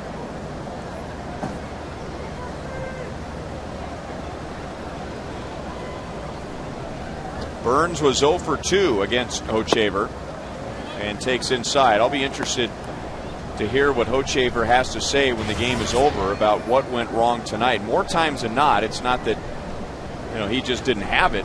A lot of times it's just he was trying to do too much, and it was such a brilliant performance on Friday. But that's something that might happen, if you're lucky, once in an entire career. 6-2 Arizona as Burns drives in Chris Young. And my point is, Frank, I wonder if Luke maybe felt some of the pressure either from the outside or from his own insides to try and pitch like he did on Friday. Well, if it comes from anywhere, it comes from internally. I think that Bob McClure gives it, he sits down with the pitcher and gives him the scouting report for this game. You're preparing for this game. You can't really think about what you did the game before, and just got to go out there and make pitches. And tonight, it's not a matter of whether he has good stuff or not. It's how much command you have of the stuff that you have when you're taking out there. And tonight, it was just clear that he did have a lot of life on his sinker at times, and his slider had good break to it. Not many curveballs and not many changeups, but location I think hurt him more tonight than anything else. That run is charged to Luke, and he's still responsible for Montero at second base, and now the Royals expect Augie Ojeda to lay down a bunt. Butler way in at first, and Ojeda bunts it back to the mound. Wright looks to third, But Montero got a good break off the second base, so the out is at first.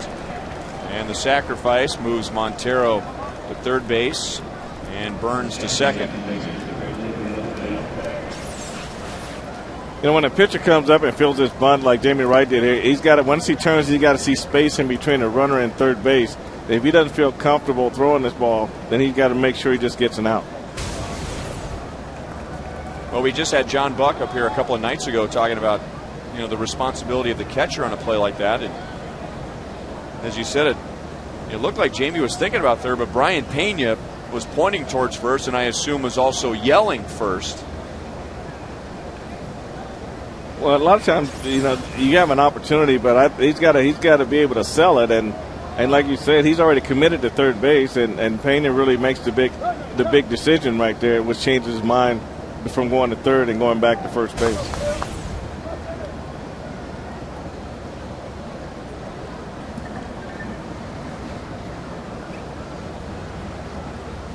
And now Felipe Lopez. Royals with the infield in about halfway.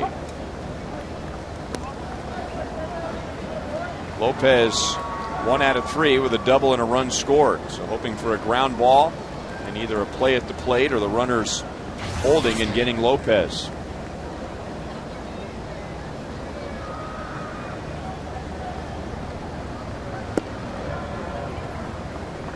Here's another guy who is kind of the rare sinker curveball pitcher. It seems like you can describe about 60-70% of today's pitchers, especially from the right side. Well, he's a sinker slider guy. Well, you're right. That's usually what they say. 1-2. But what you don't want to do is you don't want to be a good sinker baller, and your strength to the club is throwing sinker balls, getting ground balls. And you don't want to go out and get beat on your curveball or your slider. Your sinker, if you get beat on a ground ball through the infield, you did your job. You got the ball on the ground, and that's what you're here for.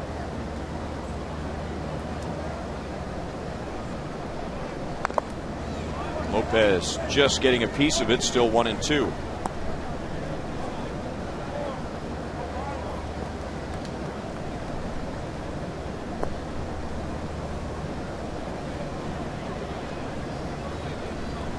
Montero at third base, Burns at second. Burns has driven in a run to make it 6-2 here in the fifth.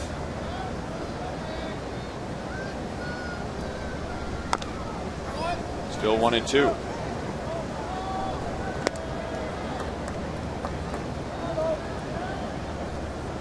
Miguel Olivo getting a rare game off with John Buck on the disabled list. Trey Hillman factoring in the recent workload as well as the 90-degree and humid temperatures. To Callaspo, off of his chest, run to the plate. Lopez safe at first. And if that's not an error, it is. And the Royals third of the game. Callaspo second. Well, this play right here, he can really take a little more time because he may not. The runner at third wasn't going on this play, but he came in and got caught in between on the hop, and it hit off his chest. And in this play here, right, we talked about getting the ball with your bare hand, then he had a better chance to backhand the ball to Billy than to take his glove when he's out of control and try to force that ball back to first base. Callaspo with 2, Bloomquist with 1 errors tonight. In the second straight game, the Royals have had 3 errors.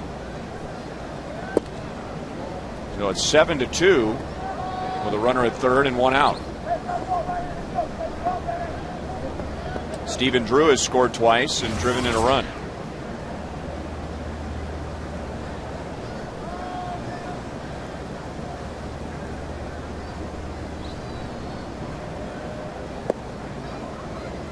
Another play tonight that Frank and I agreed that could have been scored in air was not. On a fielder's choice, ground ball to Willie Bloomquist. And now the Royals have committed 19 errors in their last 12 games.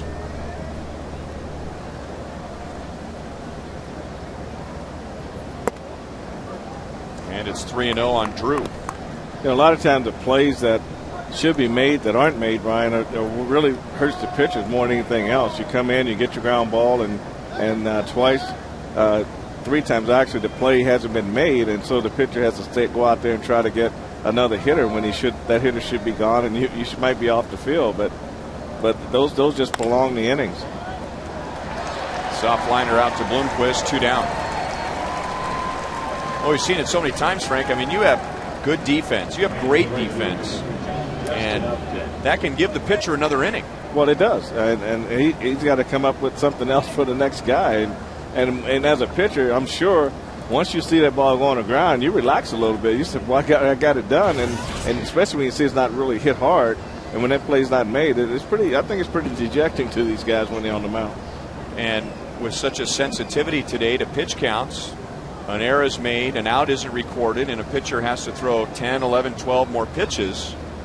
Well, that's an inning that he loses. Well, especially the plays that aren't considered errors or those old no plays, that you get sometimes, and they prolong that. Then you put a mental mistake in there, or you miss a cutoff man or something like that.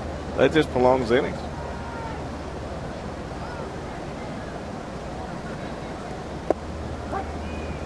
One and one to Upton, who has 2 doubles and an RBI tonight. I think every statistic, there's a story behind the statistic. It doesn't necessarily tell the whole story, but if there's one, in my opinion, that really doesn't tell the story at all, it's fielding percentage. I mean, you can have a team that makes very few errors, and that really doesn't tell you a whole lot about how good they are on defense. Because, how many plays did they not make that should have been made or would have been made by another team, and it just simply isn't called an error. And that's where a lot of your pitching coaches would like to have another category too for those. You can put your mental mistakes over there, and you can.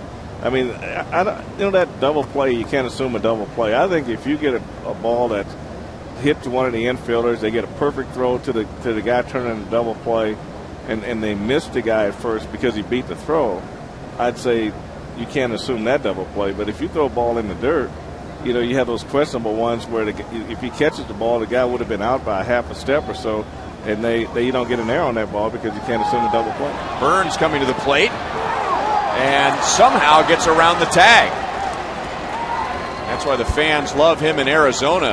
Well, I tell you, that ball did not get far away from the plate at all, but that might be the case of a runner at third anticipating a ball in the dirt and got a great jump.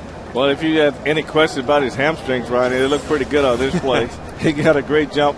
He just tried to track that ball all the way to home plate. He did a great job going head first and getting that hand in there, and Jamie Wright missed the tag.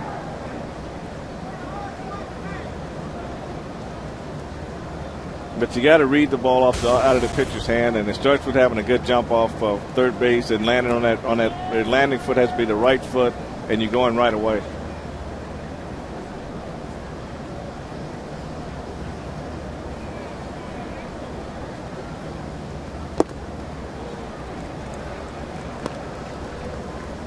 That was ball 4, by the way, to Justin Upton.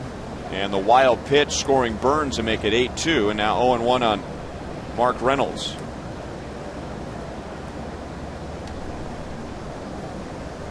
Reynolds has reached on an error and on a play that the Royals should have recorded an out and did not, and has scored a run.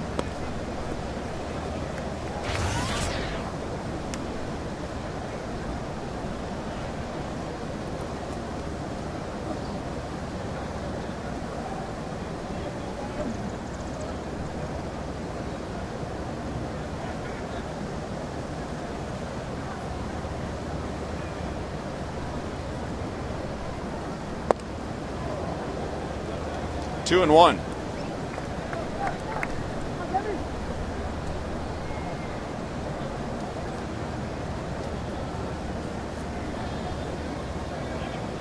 Arizona with 4 in the third inning and a 5-0 lead. Royals got 2 in the bottom of the third to get back into the game, but now Arizona with its biggest lead of the night with 3 more in the fifth. It's 2-2 on Reynolds. So down by 5 against Dan Herron. That's a heavy lift as it is. But now down by 6.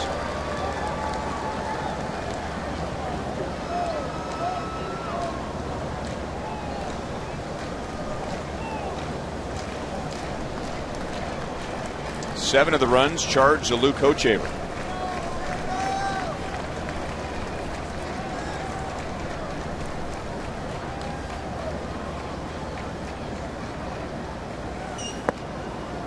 Again inside, 3-2.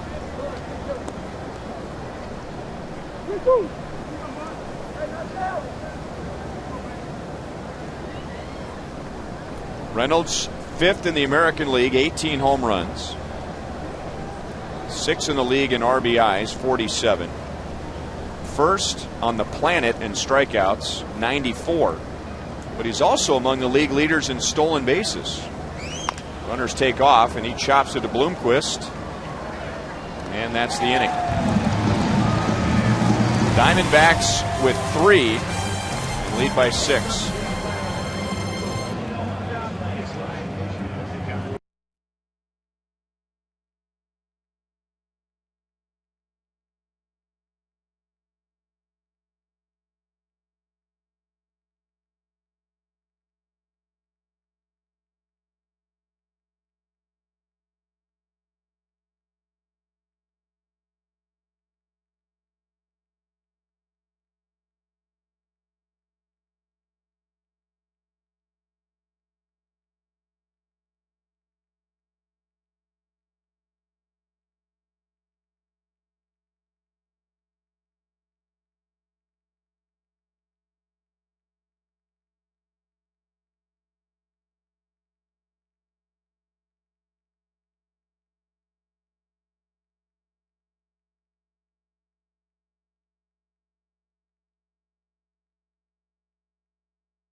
And savory breakfast items. Panera Bread, where every detail matters.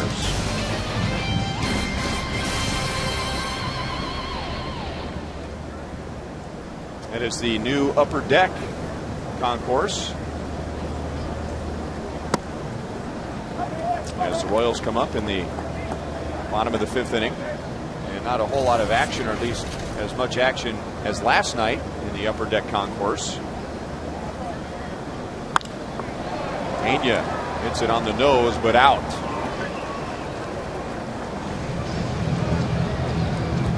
Pena 1 for 2 with a run scored with that line out. Let's revisit You Call It, presented by Sprint. And we asked you, who right now is the best active ex-Oakland A's pitcher? 63% saying Dan Herron. It might have something to do with the way he's pitching tonight. But even if you take away tonight, I think the numbers, and not just the win-loss, but the numbers that we went through in the 1st inning tonight, 2nd best ERA in his league. Hit hard again to left, and the Royals having a tough time getting it past Hara. 2 down in the 5th inning.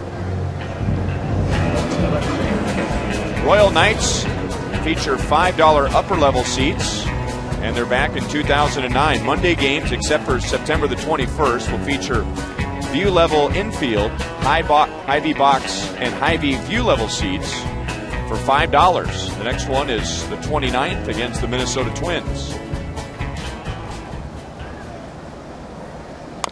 And now DeJesus back to Herron. 5-pitch inning. DeJesus 1 for 3.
great break on a Jamie Wright wild pitch and beating the toss from Brian Pena.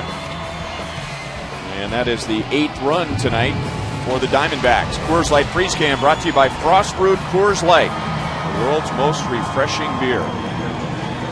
Doug Hewlett is now at second base for Alberto Callaspo. Had a tough night with a couple of errors. And here's the former Arizona Diamondback, Juan Cruz, appearing for the 25th time and for the first time in this series. Luke Hochaver, 4 innings plus a couple of batters in the 5th.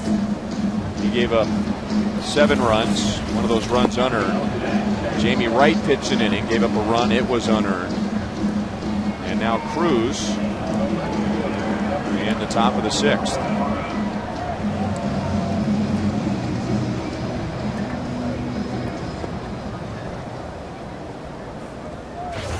Gerardo Parra is 1 out of 3 with a 2-run triple.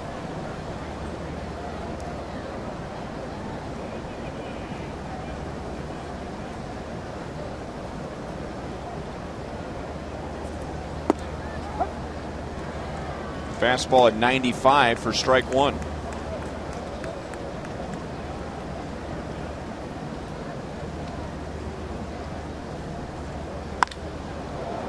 Drilled to deep right. Guillen to the fence, and it sails into the bullpen. So Cruz's second pitch against his former team is gone. And it's 9-2 Arizona.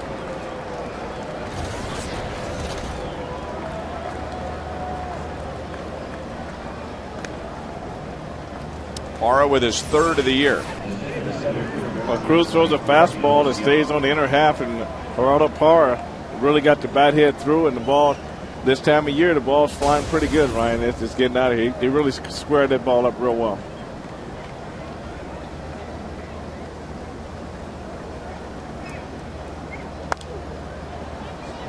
Fouled away by Chris Young, who's had a good night. 2 hits, runs scored, and an RBI.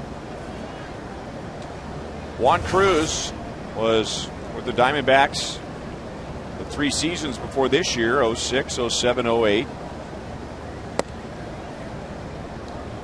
1-1 on Young. Last 2 years were very good years. 4-0 last season in 57 games. 2.6 ERA. 6-1 the year before that with a 3.1 earned run average. That fooled Myers down around the end of the bat, and Bloomquist running out. Can't make the play. And into second with another double is Chris Young. Myers thought that ball was hit harder than it was, and his first instinct was to take a step back. The Diamondbacks greeting their former teammate quite rudely here in the 6th inning with a home run and a double. Well, to Chris Young's credit, he ran hard all the way, and a lot of base runners just get a single on this ball. But he came out of the box running hard, and Bloomquist did everything he could. He went as far as he could, and like I say, once the outfielder breaks back on a ball like that, it's hard to make that recovery.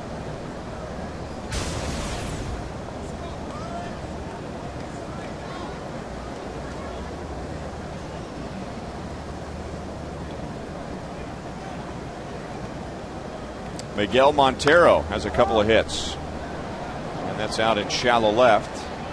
Really makes that play. 1 down in the 6th inning.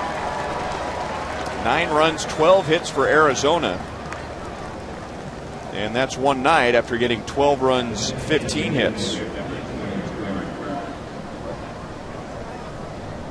They did next to nothing against Gilmesh on Tuesday night with 4 hits and no runs.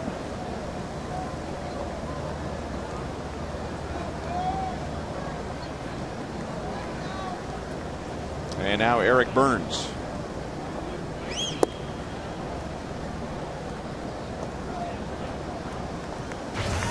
A single and 3 at-bats, an RBI, and then scored that run on the Jamie Wright wild pitch in the 5th inning.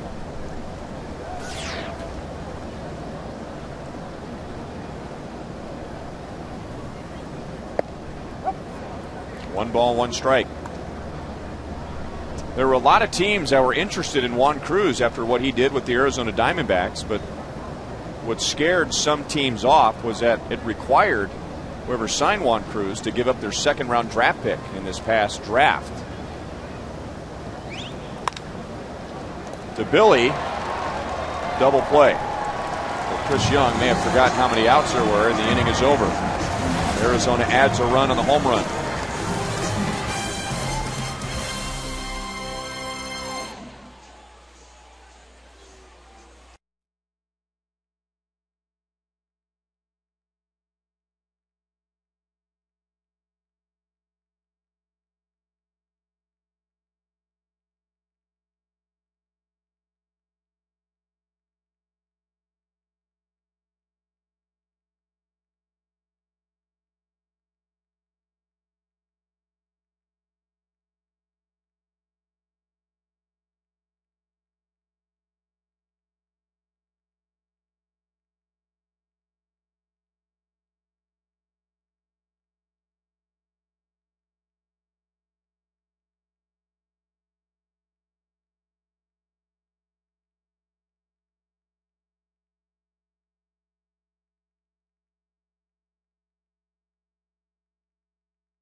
Home run this inning, Donald will win $500. If the Royals hit a grand slam out of the park, Donald will win $25,000 from Sonic and the Kansas City Royals.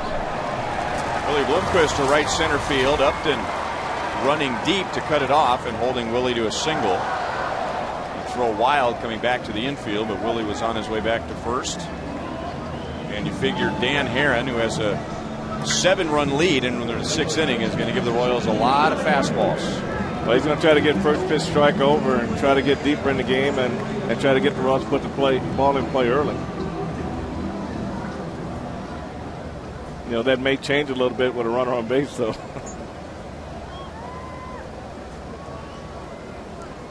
Bloomquist had struck out his first 2 times, and now Billy Butler, who has struck out his first 2 times. Left side, Ojeda can't get to this one. So first and second and nobody out. So Bloomquist and Butler first pitch swinging in the 6th inning. Tonight's copyrighted telecast is presented by the authority of the Kansas City Royals. May not be reproduced or retransmitted in any form. And the accounts and descriptions of this game may not be disseminated without the express written consent of the Kansas City Royals Baseball Corporation. Ryan Lefevre with Frank White, Joel Goldberg, and associate producers Al Broughton and Sam Abramson.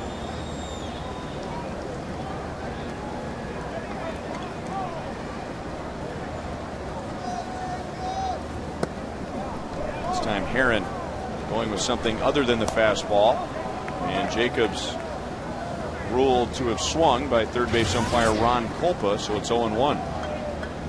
That's a curveball we talked about in the pregame where if you think you're sitting on the fastball, he'll just throw that first pitch, get me over curveball. You know, that kicks him off the fastball.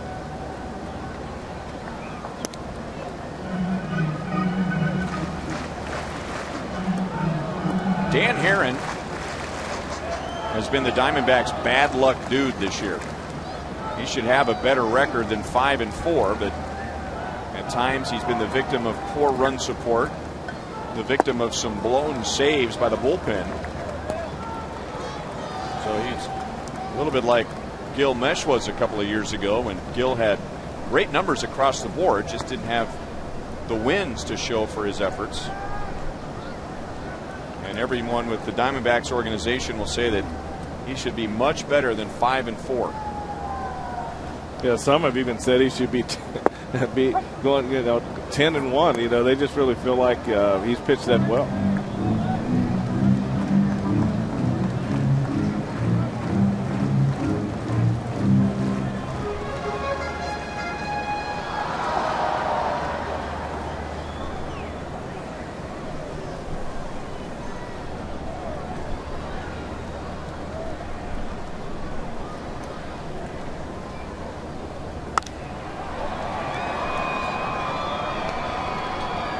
Has been busy tonight.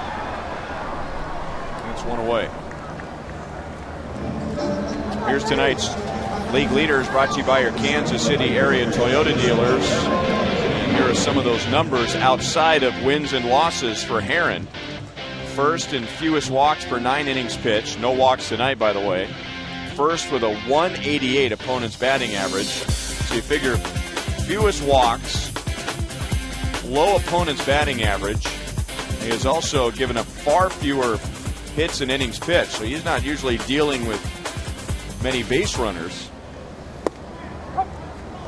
There's one of those new sabermetric numbers, and I'm not a big sabermetric guy, but one of them is it's called a WHIP, W-H-I-P, walks and hits per innings pitched.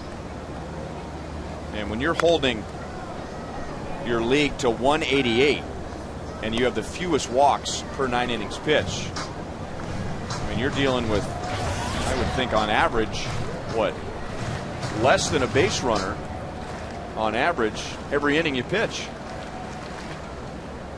Well, I would say, what fun is that?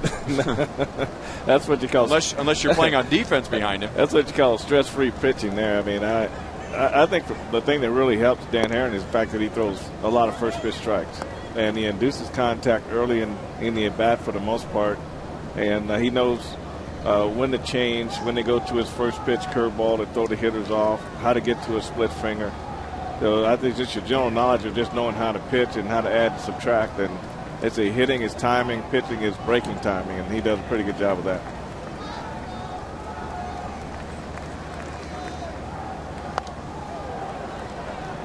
Still 1-2 on Guillen.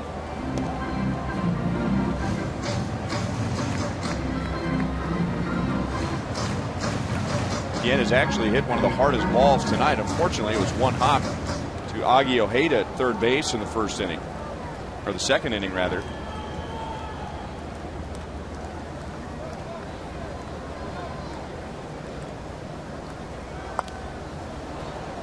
Still 1-2.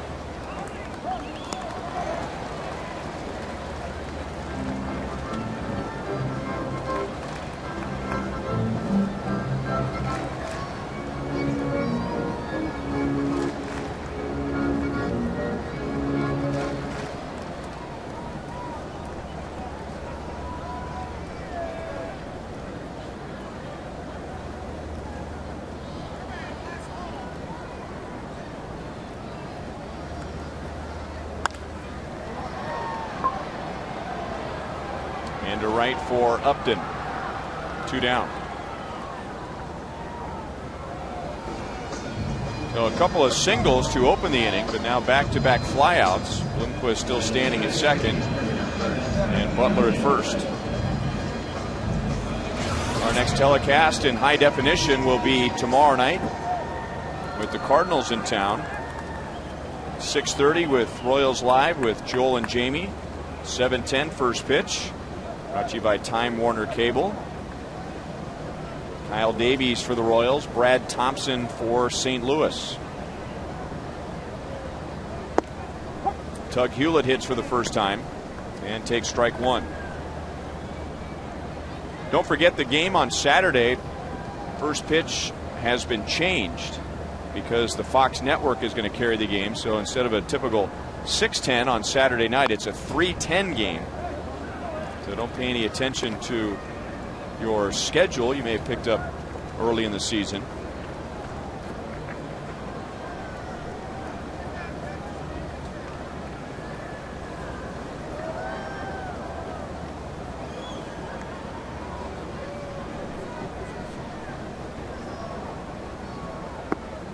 Inning over.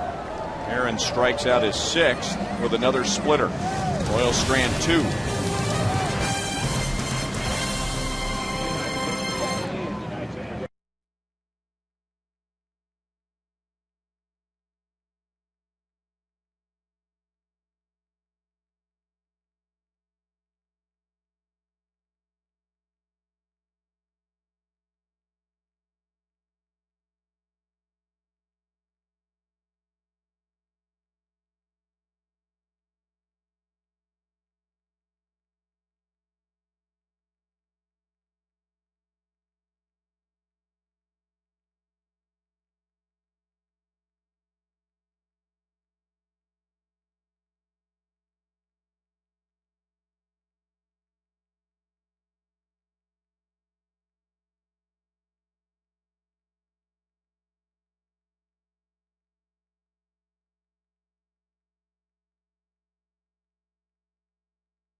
David DeJesus had gotten the Royals back into the game briefly with a 2-run double in the 3rd inning, but Arizona with 3 in the 5th, 1 in the 6th, and Dan Herron, no walks and 6 strikeouts, going for his 6th win, and the Royals down by 7 as Arizona comes up in the 7th.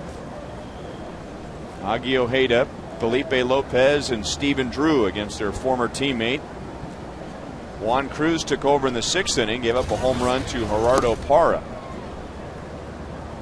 That's ball 1 on Ojeda. A very good defensive player. And turned a nice double play in the 2nd inning on a shot from Jose Guillen. Last year he was the only player in the National League to play at least 20 games at second base, shortstop, and at third base. So there are guys, and that's the Diamondbacks version of Willie Bloomquist. There are guys who can move around and they can play a position every now and then. You don't want them to play there very much, but then there are guys like Ojeda and Bloomquist where there are several positions that you don't mind them playing there 20 games or more. Well, that's true, Ryan. I think that a team today is just lucky to have a guy like that they can plug in anywhere. I think coming into this season, Bloomquist came in here mainly to try to compete for the second base job. And it turned out that Mark Tien was going to be that super utility guy. When Alex Gordon got hurt, Mark went to play third every day, and Willie became that guy, and he's done an outstanding job for the Royals. Talking about Willie Bloomquist and what he's done for the Royals with Trey Hillman before the game tonight, and has he done anything that has surprised the Royals as Ojeda goes into left center? So he has his first hit, and the Diamondbacks have their 13th. And I asked him the way Willie's been playing, if Mike Aviles did not get injured, if Coco Crisp did not get injured, with Willie's play, would he have still found a way to get himself the playing time that he has? And Trey thought, this is obviously hypothetical. And he said, well, probably not, just because those opportunities wouldn't have been there for him.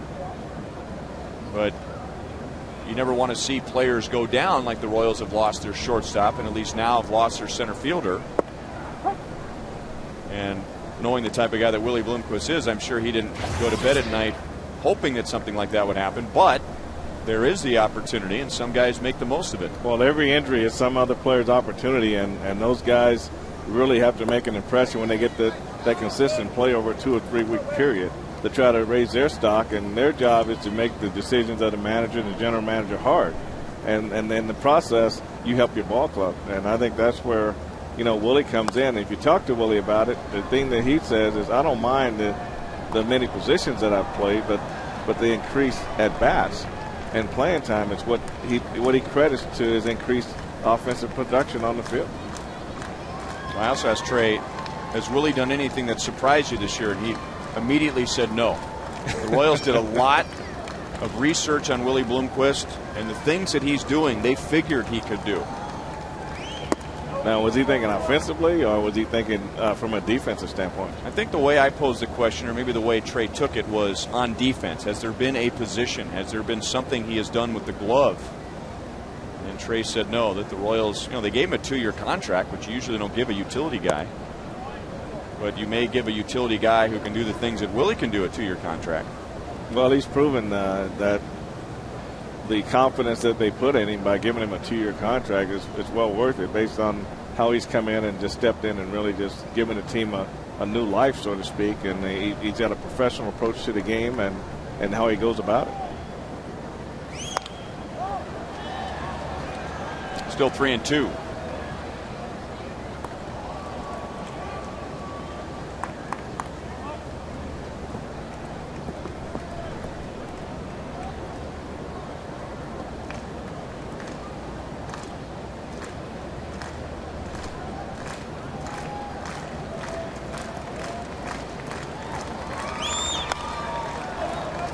Another foul ball. So when you figure you have 9 runs, the offense is pretty well spread out. Lopez, run scored, RBI. Drew, 2 runs scored, RBI. Upton, RBI. Reynolds, run scored. Parra, big game, 2 runs scored, 3 RBIs. That's inside for a walk. Young, RBI, run scored. Montero, a run. And Burns, a run scored in an RBI. Coming up on Friday, July the 3rd, you'll see the Royals and the White Sox at 7:10, and then stay for a special Independence Weekend fireworks Friday from Hy-Vee and Pepsi. It's also an Independence Honda Buck Night, too, with dollar specials on hot dogs, peanuts, small Pepsis, and Game Day magazines. Friday, July the 3rd. Buck Night and fireworks.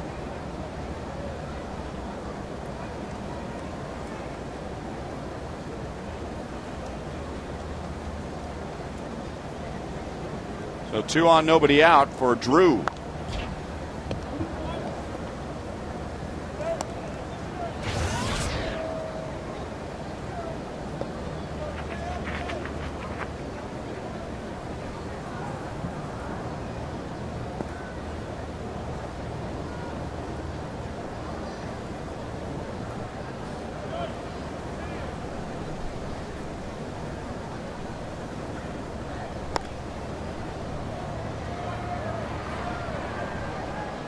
Into the seats, it's 0-2, and what we've seen from the Diamondbacks is what they can do on offense when they're able to put the ball in play and avoid the strikeouts. After last night, and with Zach Greinke's 9 and the bullpen's 3, the Diamondbacks struck out 12 times, so they leapfrogged the Marlins. They now have the most strikeouts. But putting the ball in play tonight, they've only struck out 3 times. 9 runs, 13 hits. It's tough to use your power and your speed when you're striking out. Well, that's true, Ryan. It gives them a real good combination of things to work with when the offense is clicking on. As far as the offense goes, you get their base hits. Now they can steal bases. They stole a couple big bases early in the game on Hochevar. And that element is always a great element to have on your ball club.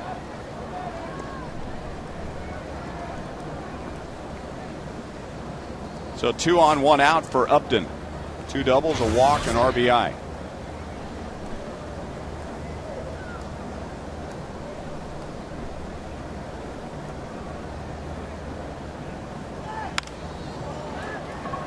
Right center field, and again, late breaks, and it drops. Bases loaded, 1 out.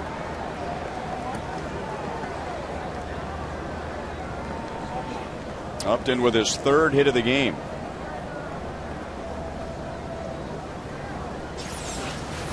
But Cruz gets it. I mean, it's the ball off the end of the bat to Upton, and you say when you take that step back, they go on the big swing, and to get it back, and it's hard to make that up. You got to have some pretty good closing speed to be able to do that.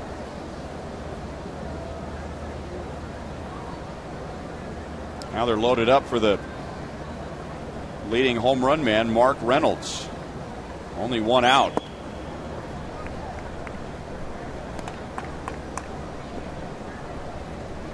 The one thing about Cruz tonight, Ryan, is that he's primarily a guy who works down in the strike zone with his slider, with his sinker, but he's been up a lot, with his breaking ball and with his fastball.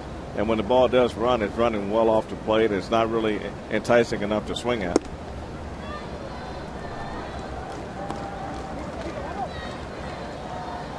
Makes it hard for the umpire, too, to give you the benefit of the doubt on pitches when you're all over the place. Yeah, the catcher can't beg too good for you when you're all over the place. If you're close, then the catcher can kind of get in with the umpire and say, look, he's right here. He's going to be right here. If he's a ball off the plate, he's going to get that pitch. To third, foul. Fans reacting. They didn't see the umpire. And now they realize it's a foul ball. So no harm done.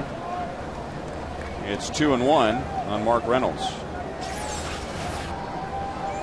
Well, you got to be real careful on this play here, Ryan. The ball can cross the bag in fair territory, land foul, and still be a fair ball. And that's why Mark probably continued with the play. But that's a long throw to throw off the wrong foot to first base. Well, how about all the footwork that was involved there to go into foul ground, kind of dance back to the bag, kind of use the bag to push off, put yourself in a throwing position, awkward but still a throwing position. That's usually one where you're going to end up with your left foot coming down on the base and then going through the throw. But to get off on the right leg, the odd leg, that makes this play tough. If he could have came in and made his left foot be the one to be in a throwing position right there, would have been better. But then when he pushed off with his left foot, he pushed himself down toward home plate, which took the throw right with him. And the ball did sail over Butler. It was a foul ball. And now 3-2 on Reynolds.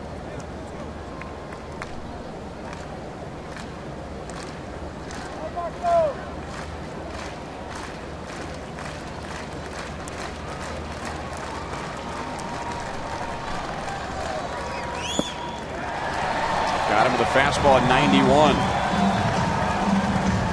2 down in the 7th inning. Reynolds strikes out for the second time tonight.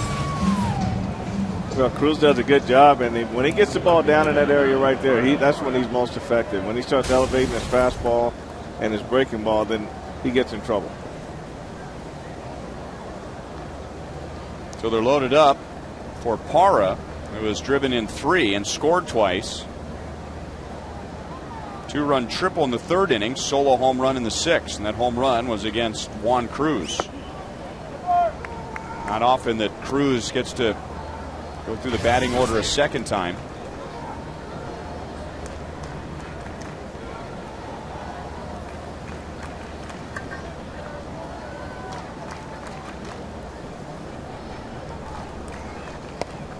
Off of Pena's glove and into the netting. That thing goes off the signage board or maybe even the new stone facing behind home plate, you might get a favorable bounce, but into the netting, and that ball just died. And Pena's charged with a pass ball, so it's 10-2. All the runners moving up. Now, the way Cruz's ball moves, now that's a really tough pass ball right there. He's looking for the ball down, the ball goes up and away, it's running away, and that's a tough pitch for the catcher to make an adjustment to. And they agree with you, the official score does, and they have changed that to a wild pitch.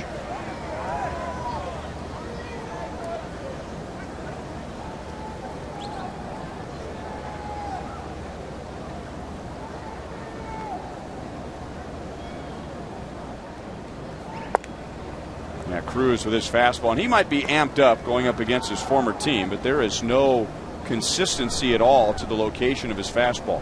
I mean, he looks like he's just gripping it and ripping it.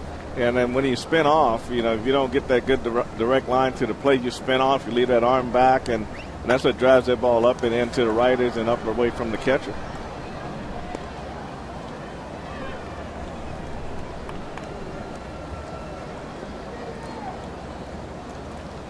Controlled emotion.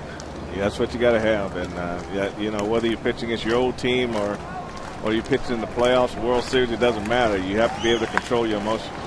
Into right, Guillen coming up, makes a nice play. That saved a couple of runs. Arizona adds one on a wild pitch to lead by 8.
The bottom of the 7th inning.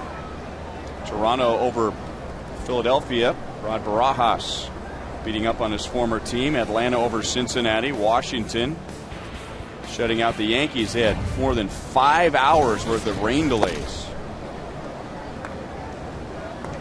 Coming into today, Boston with a 3-game lead over the Yankees. Colorado wins a game after losing a long winning streak. San Diego over Seattle in 10. And Houston over Texas. Boston leading New York by 3. This is coming in tonight. Detroit over Minnesota by 2. Texas over the Angels by 2. The Angels have won 6 in a row.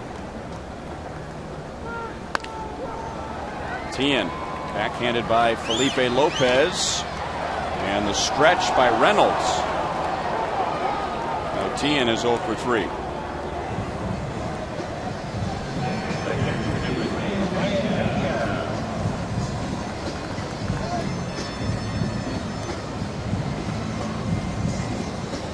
Dan Herron has given up a 2-run double to David DeJesus back in the 3rd inning, and that's it.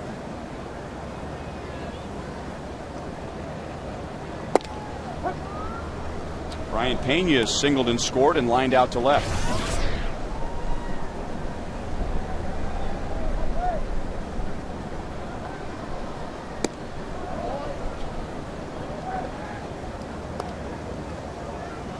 Aaron at 92 pitches.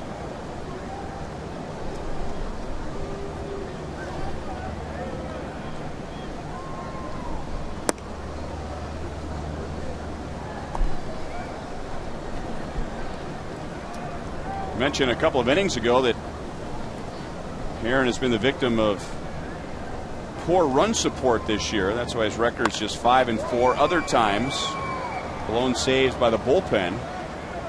He's gotten great run support tonight as Pena flies out. They've given him 10 runs. They gave him 8 runs on Friday when he beat the Astros and went all 9 innings. And depending on what A.J. Hinch wants to do at the end of this inning, might ask him to shut it down right around 100 pitches. Or he might go back out for the 8th and make sure that he keeps his fate in his own hands. Well, with a 10-2 lead, that would definitely be in his own hands, I tell you.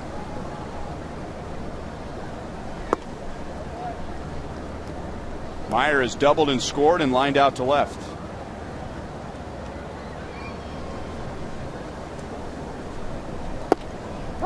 And a breaking ball makes it 1-2.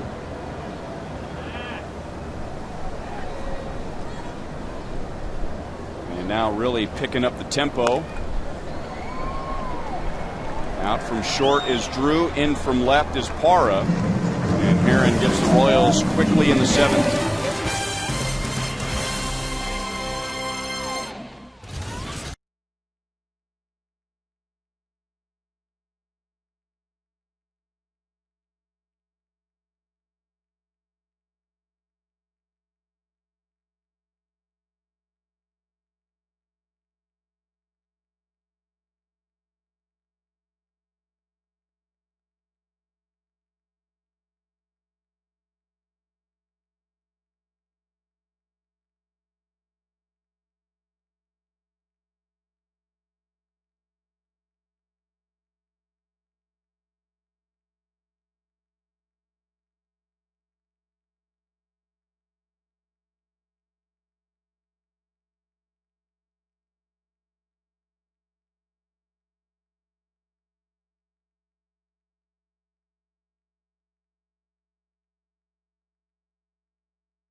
AT&T, the nation's fastest 3G network. AT&T, your world delivered. Changes for the Royals as we go to the 8th inning. Luis Hernandez replaces Willie Bloomquist at shortstop. And Ron Mayhay is on the mound. Luke Hochaver giving up 7 of the runs in 4+ innings. Jamie Wright a run in 1 inning. And Juan Cruz 2 runs in 2 innings. Chris Young, Miguel Montero, and Eric Burns in the top of the 8th inning.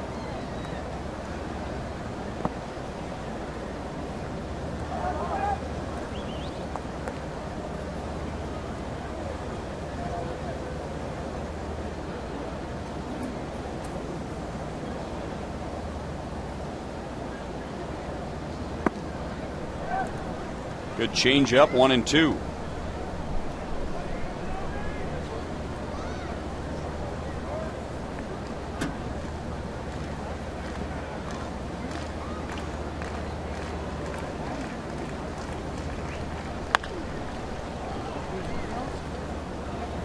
Well, it's another one of those nights where the Diamondbacks have had a big night at the plate, and that trio of good young hitters of Drew, Upton, Young. Well, you can make it a quartet with Reynolds right in the middle of it. Reynolds with just a run scored tonight. With Drew, 2 runs scored, an RBI. Upton has driven in a run, couple of doubles. Chris Young, run scored, RBI. 2 doubles himself. And when the Royals have been able to hold those guys down, they've had great success against Arizona. But when Arizona's had success against the Royals, those three young guys are right in the middle of it. But not only they're going to be in the middle with their bats, but only when they get on the base, they create some different kind of havoc for the pitcher. I mean, you split the pitcher's concentration, and the next hitter takes advantage of it.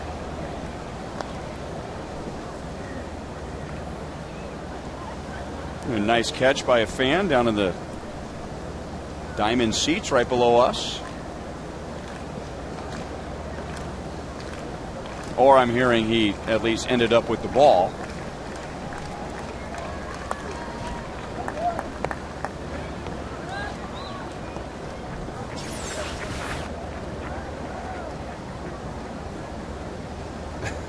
That's a good effort. You know, he left his feet.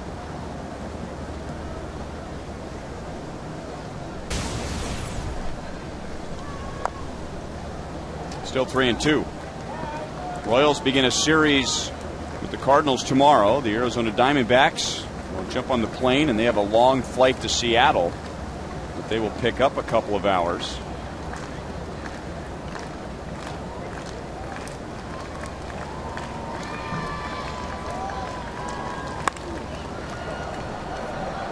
Long run for Meyer in center field at the track, off the wall. Now it rolls away from him. And Chris Young, who runs well, injured himself around second base and barely gets to third.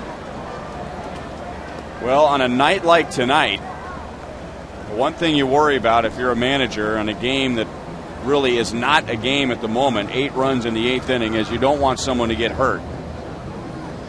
And it looked like Young had some trouble as he was rounding second base and either grabbed his right groin or his right quad. Well, it looked like he had a misstep right at the base, a stride a little bit longer than he would have liked. And like he's watching the ball right here, and then when he gets here, it's almost like he got too close to the base to make his turn and try to do a little stutter step there to get back on line, and that's when you hope in this situation on a hot night it's a cramp, but it looked like it grabbed him pretty good. That's a 4-hit game for him. It's just a home run shy of the cycle. A couple of doubles, a triple, and a single, and now Ryan Roberts will run for him at third base.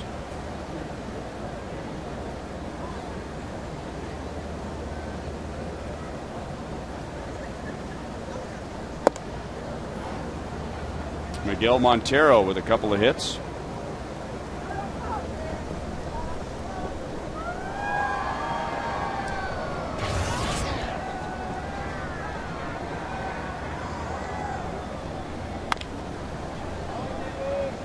Now we get Roberts to the plate as Hewlett throws out Montero.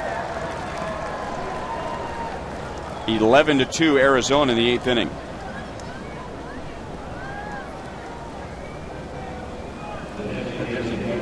Well, we brought it up at the very top of the broadcast that Royals had an excellent night on Tuesday, shutting out the Diamondbacks 5-0. Had an excellent series against the Reds with the sweep.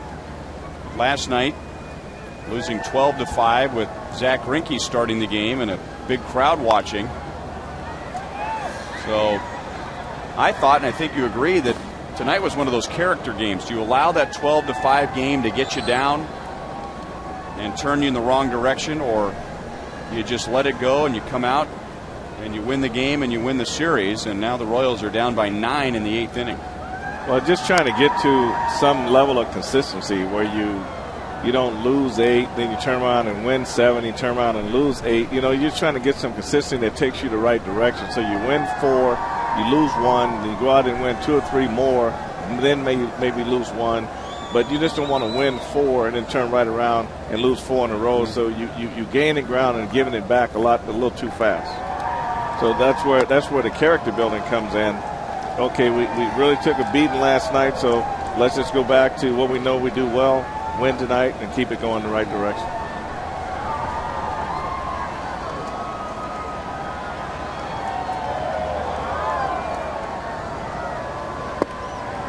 Sometimes it hurts more when you lose a game late. You know, it's a close game and you lose in the 9th inning. I mean, that's the one where it's just like taking a knife to the gut. But The Royals have just had too many games lately where they just haven't been in the game at all. And you're just kind of counting down the outs, trying to get the game over with. Well, that's disappointing not only to the guys on the field, but to the pitchers and everybody involved. Everybody's looking for consistency. The first game of this series, you had great pitching, great defense. You had great base running, and last night everything just sort of went the other way. And tonight, pretty similar game. So you just got to find that level of consistency where you can play at on a daily basis to where you can put together a good streak, but don't let the streak get so bad on the other side to where you can keep gaining ground throughout the course of the season.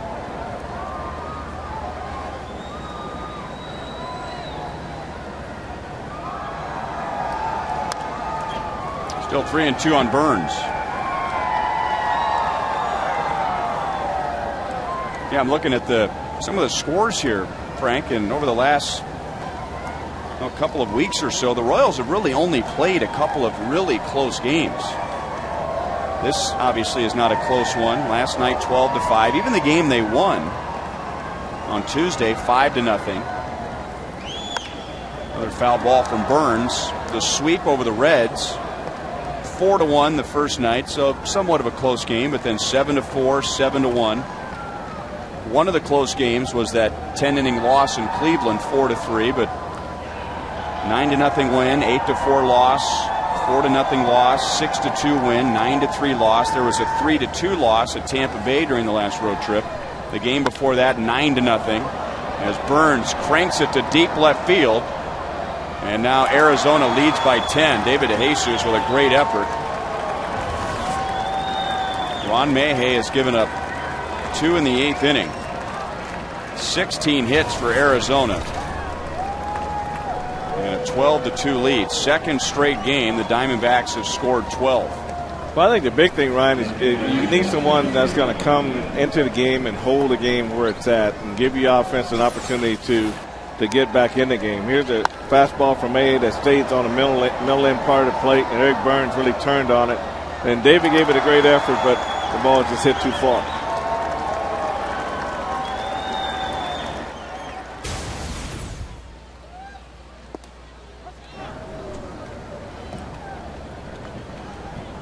One on Agi Ojeda.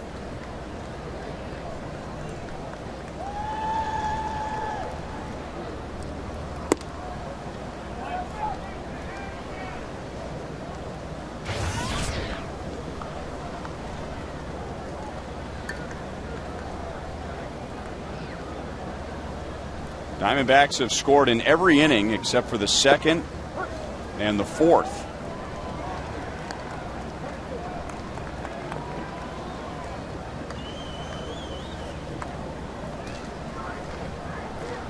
And the Royals have used 4 pitchers so far tonight, and every pitcher has given up at least 1 run.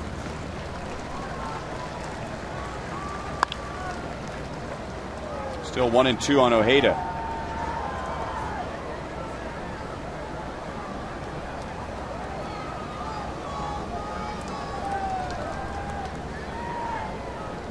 The Royals team ERA is going to take a hit tonight. Coming in, they had the second best ERA in the American League. It's 2-2. During the Royals' 8-game losing streak, the ERA had gone from, well, the Royals had spent a big chunk at the beginning of the year, first in the league in ERA, then second, and then dropped down to 7th at one point. Then started pitching well again in that Cincinnati series. Meyer deep. A run down the fly ball from Ojeda. 2 down in the 8th inning. And one thing that hasn't changed, Frank, is the Royals still relying on pitching to turn things around here. And Al Broughton, our associate producer, came up with this just looking at this decade. Look at where the Royals were from 2000 to 2006. Last in the American League, 5.27 ERA. And then 07-08. Getting a little bit better as far as the numbers, 4.48, and then 4.13. That was coming in tonight, second best. A couple of bad nights last night and tonight, but I think everyone agrees if this thing is going to turn around, yes, it would be nice if the defense would improve. yes, it would be nice if the offense was more consistent, but the teams that have really turned things around recently have done it on that little bump out in the center of the diamond. It all starts with pitching, and there are times when you can put pitching with the defense and pitching with the offense, but it's always going to be pitching. You can't overlook that. That's where it starts and stops. Then there's also a thing called time on defense. If you can, you spend so much time on defense, that can affect your offense, and it also affects you mentally because, even though there's just plays like this where the inning just keeps going and going and going, and you just feel like you're never going to get off the field, and you start pulling for your pitcher to throw strikes, and you just forget about what you're supposed to do out there, and before you know it, here comes a ball to you, and you're not ready for it. So time on defense can wear you down mentally and physically.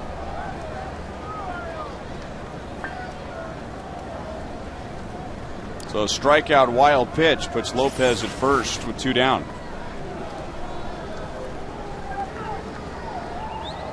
Well, this is a ball here where you're asking for a split finger. So if you ask for a split finger, you want to be able to stay square and block that ball and not let it get by. But Pena let that pitch get by and put up another runner on base. Well, the outfield has sure gotten a workout tonight. Jesus runs it down. 2 more in the 8th.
And Gerardo Parra moves over to center. And it will only be 7 innings for Dan Herron as Clay Zavada takes over. So Herron 7 innings, 7 hits, a couple of runs, no walks, 6 strikeouts.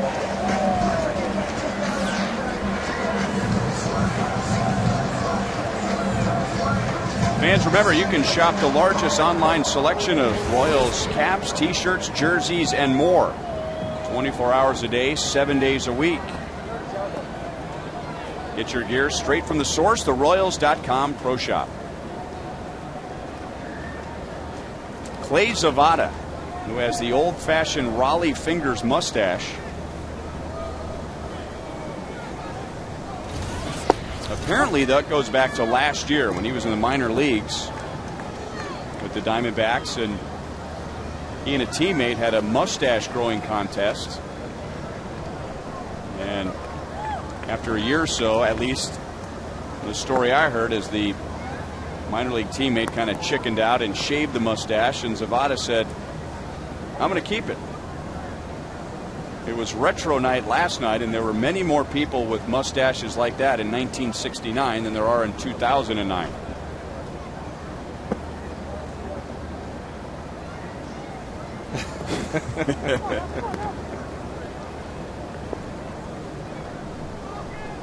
That's a fan from last night on the left.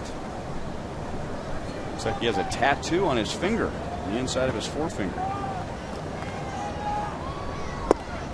David DeJesus with really the only offensive highlight tonight for the Royals. A 2-run double in the third inning, which made it a 5-2 Arizona lead, but Arizona has since run away with it.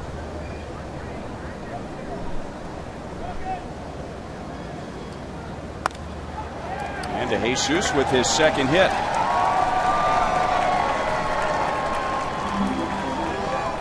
Well, you can imagine if Clay Zavada is having some fun in the big leagues with the old handlebar mustache, because I'm sure he figures he probably shouldn't be here. He has really a fascinating story. He was drafted by the Arizona Diamondbacks back in 2006 out of Southern Illinois University in Edwardsville. But the next spring training, 2007, off his glove, and coming in from short is Drew, no play, and that should be an infield hit for Luis Hernandez in his first plate appearance. So 2 on and nobody out.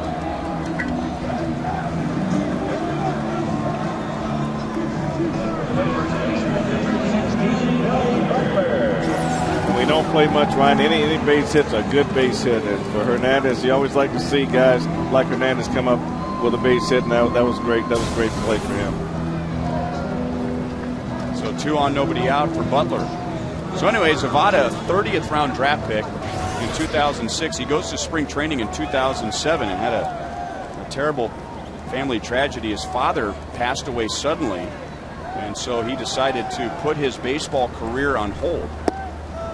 His family ran a farm.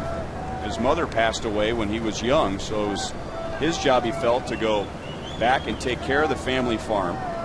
He always promised his dad that he would finish his college education. He left Southern Illinois early to sign with the Diamondbacks. So in 2007, worked on the farm, finished his education, and then 2008 rolled around and he decided, as a gift to himself for graduating college and working so hard, he would play independent baseball in 2008. Ojeda, for the second time tonight, starts a double play, so 2 down in the 8th inning. And while he was playing in independent baseball, lo and behold, here come the Diamondbacks calling again. And they signed him out of the independent leagues. And now here he is in the big leagues. Wow, that's impressive. For a guy who just completely shut down his career. And with a little more on Clay Zavada, here's Joel Goldberg. Well, to add to that, and he had promised his dad he'd get his education. He'd promised his dad if anything ever happened, he'd run the family farm. When the Diamondbacks came back, the way I understand it is he was good enough that he maybe could have pitched at a little bit of a higher level, and he asked to go to Single A in South Bend just so that he could commute back and forth and still take care of that family farm. So, Clay, you go ahead and wear that mustache.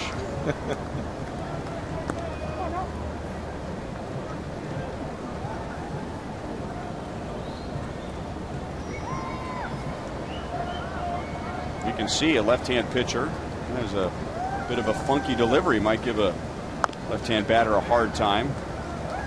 Jacobs fouls it off of his foot. Single back in the second inning for Jacobs tonight.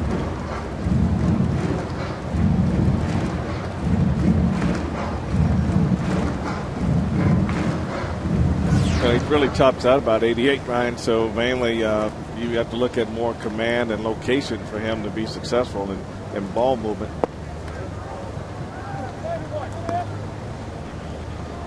He's going to give you a lot of ankles and knees and hips and elbows.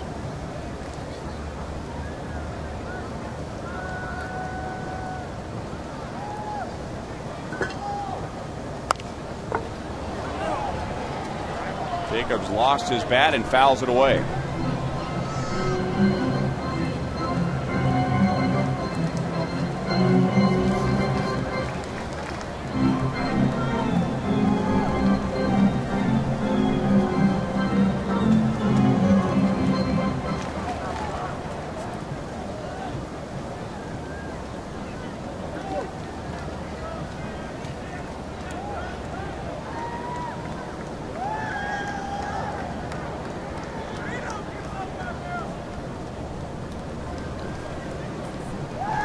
Jesus at third base and 2 down.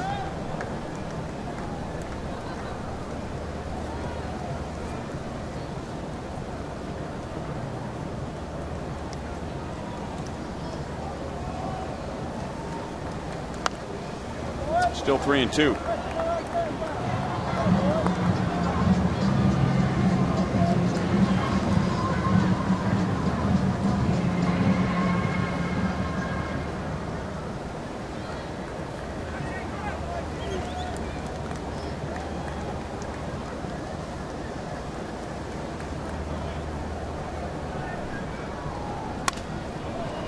Broke his bat, and we stay at 3 balls, 2 strikes.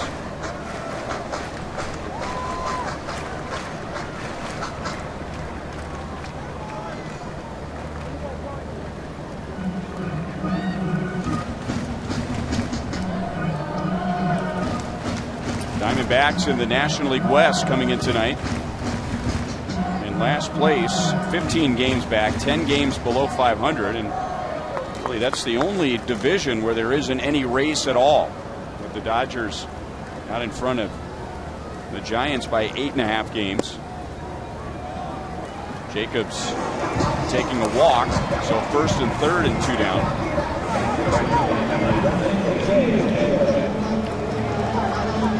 And that is the first walk the Royals have received tonight.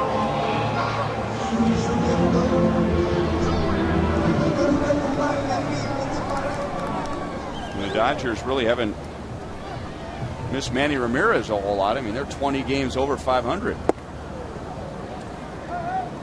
Yeah, you lost Ramirez, you lost some bat, but you gained some speed with Juan Pierre, and when he went in the lineup, everything just started to click right. I think they may have lost the first game after he left, but after that, they just started running with it.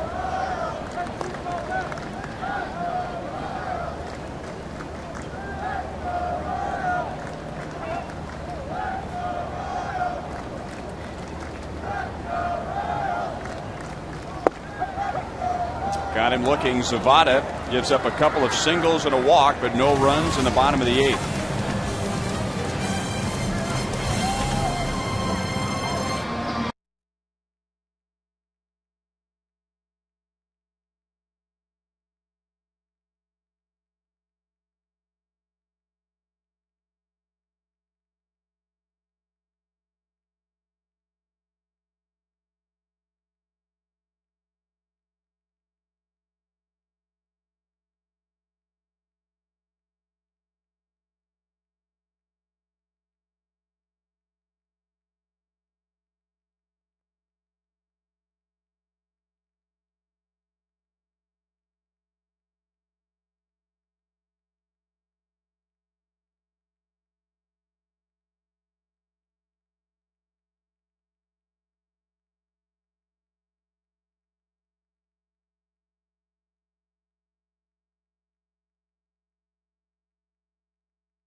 More changes for the Royals.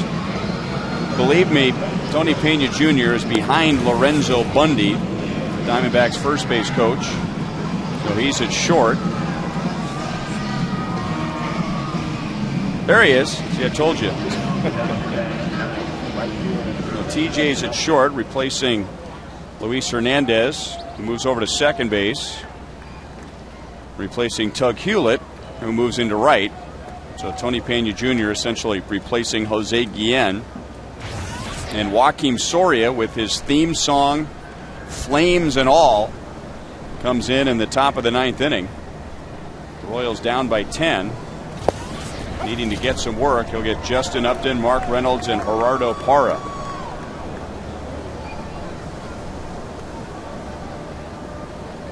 With Hewlett in right field, this is he's pretty new in the outfield. He said he had one outfield assignment in 05 in the Midwest League All-Star game. He got to play out there to get some at-bats and maybe 2 games in the spring. But other than that, he said he talked to his dad, and his dad said, hey, when you haven't played in the outfield, just play deep and cut across. Well, he's playing deep.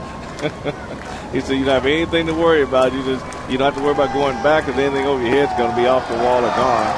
And he said being an infielder, you won't have any problem charging the ball. So try to make it as simple as possible.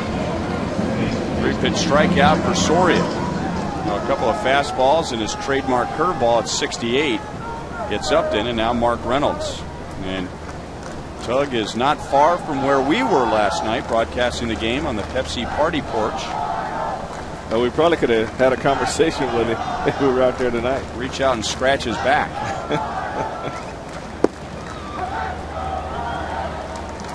0-1 on Mark Reynolds.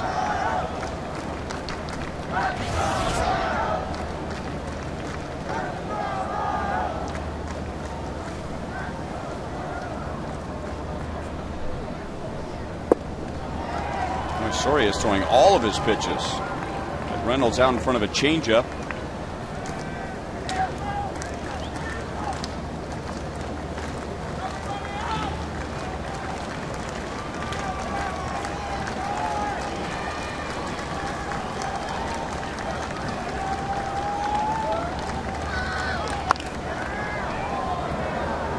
Playing deep, and the ball will find you. And Tug didn't have to go very far for that one. 2 down in the 9th inning.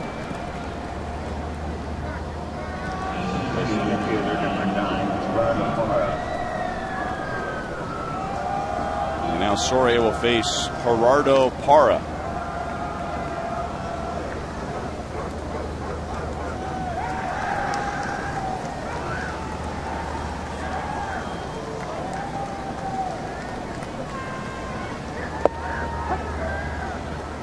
Parra with 3 RBIs tonight, a 2-run triple, and a solo home run.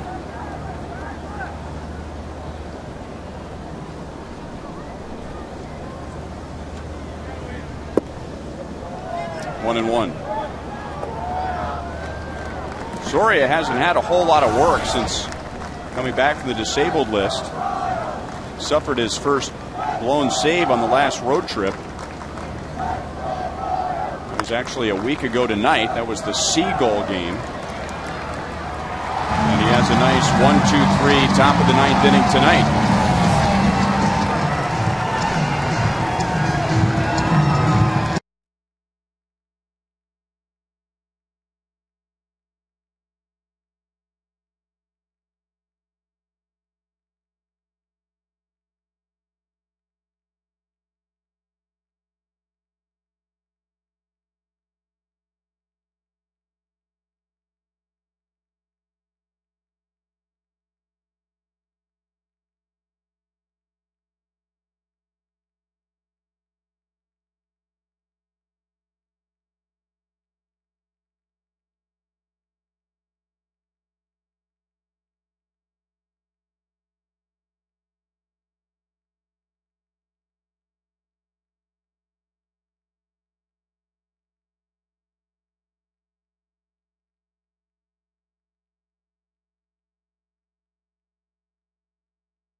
Big day. Congratulations. Coming up on Boulevard Royals Live after the game from Rivals Sports Bar, it's Joe Goldberg and Jamie Quirk. Don't want to spend too much time on this one. Hopefully they'll be spending more time on putting this one behind them and focusing on the next series. The Cardinals coming to town tomorrow night. Chad Qualls is the Diamondbacks closer, so the Royals closer getting some work. Joakim Soria, the scoreless top of the ninth, and now Qualls, the bottom of the ninth, with Hewlett, Tien, and Pena coming up.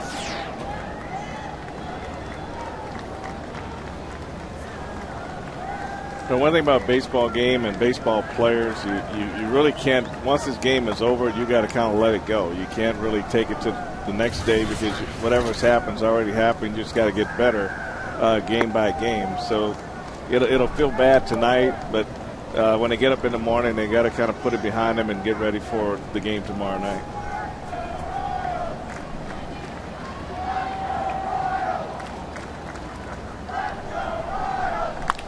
Hewlett struck out his first time. Thrown out by Stephen Drew, one down in the bottom of the ninth.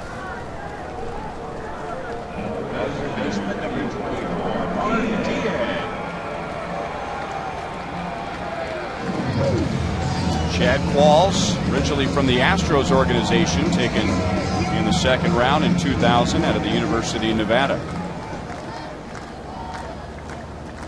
And uses his hat as a rosin bag. That's one of those guys that keep the same hat all year. He may change at the All-Star break, but depending on how he's throwing.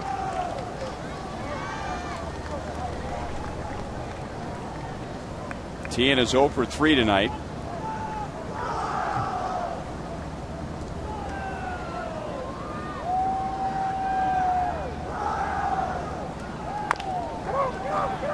And now Qualls sprinting over to first, and the ball is misplayed by Mark Reynolds. And that's an error charge to Reynolds. First error tonight for Arizona.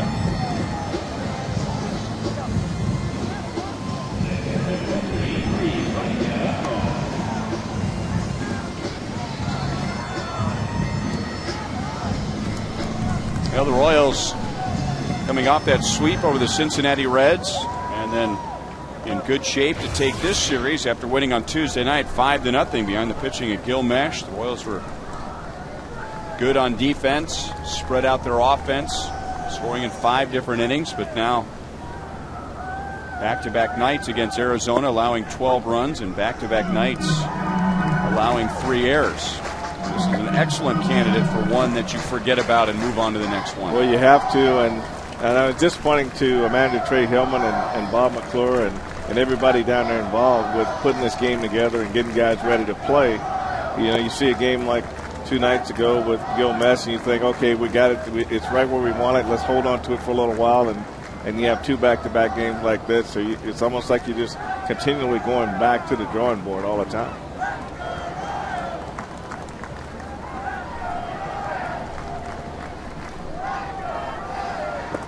Royals fans will see Gil Mesh again in the Cardinals series. Davies tomorrow, Bannister on Saturday, and then Gil on Sunday afternoon. And by the way, Frank, we had fun last night on the Pepsi party porch. Apparently they think we're party type guys, because on Sunday afternoon we're going to go from the party porch to the party deck on top of Rivals Sports Bar on Sunday afternoon. I'm sure it'll be a nice, cool 75-degree day. We're going to be up there in that corner. Well, they tend to let us dress down for those days, so that does help. And our producer, Kevin Shank, has promised us that he'll have us some covering. But it will be steamy, probably. But it's going to be kind of neat. I mean, it was great out there at the party porch last night, and a lot of great compliments on the Hawaiian shirts. 2-hit game for Brian Pena. A 2-on-1 out for Mitch Meyer. And my brother's already spoken for mine. He said, when the season's over, I got to have that shirt. Really? What if we have to wear it again next year? That's what I told him. I may have to go shopping. Right up there. We're getting further and further away from home plate with these broadcasts out in the stands.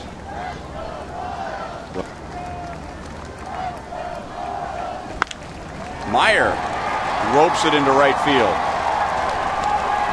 Tien going to be waved home, and it's 12-3. Meyer with his 7th RBI.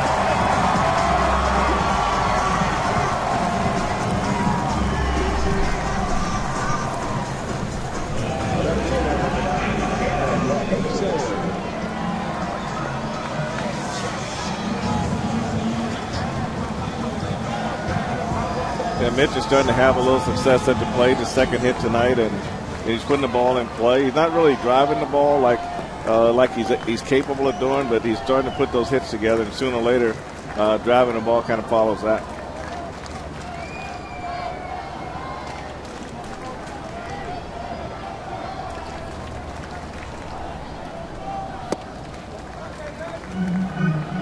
Some closers, and Joakim Soria is one of them, doesn't bother him at all whether it's a save situation or a non-save situation like it was for him tonight.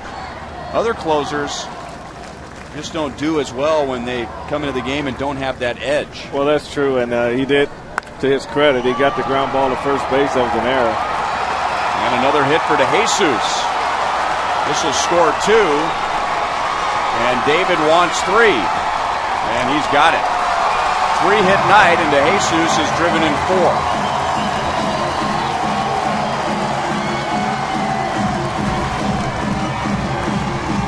Another triple for the Royals, a 6 for DeJesus.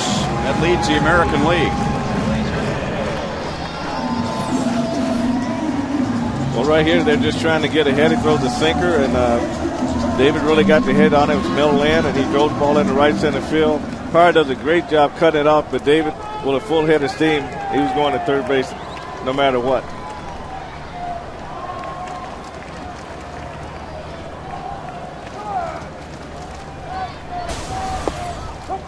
Oh, and 1 to Luis Hernandez. Second night in a row, the Royals have done a little something in the 9th inning. They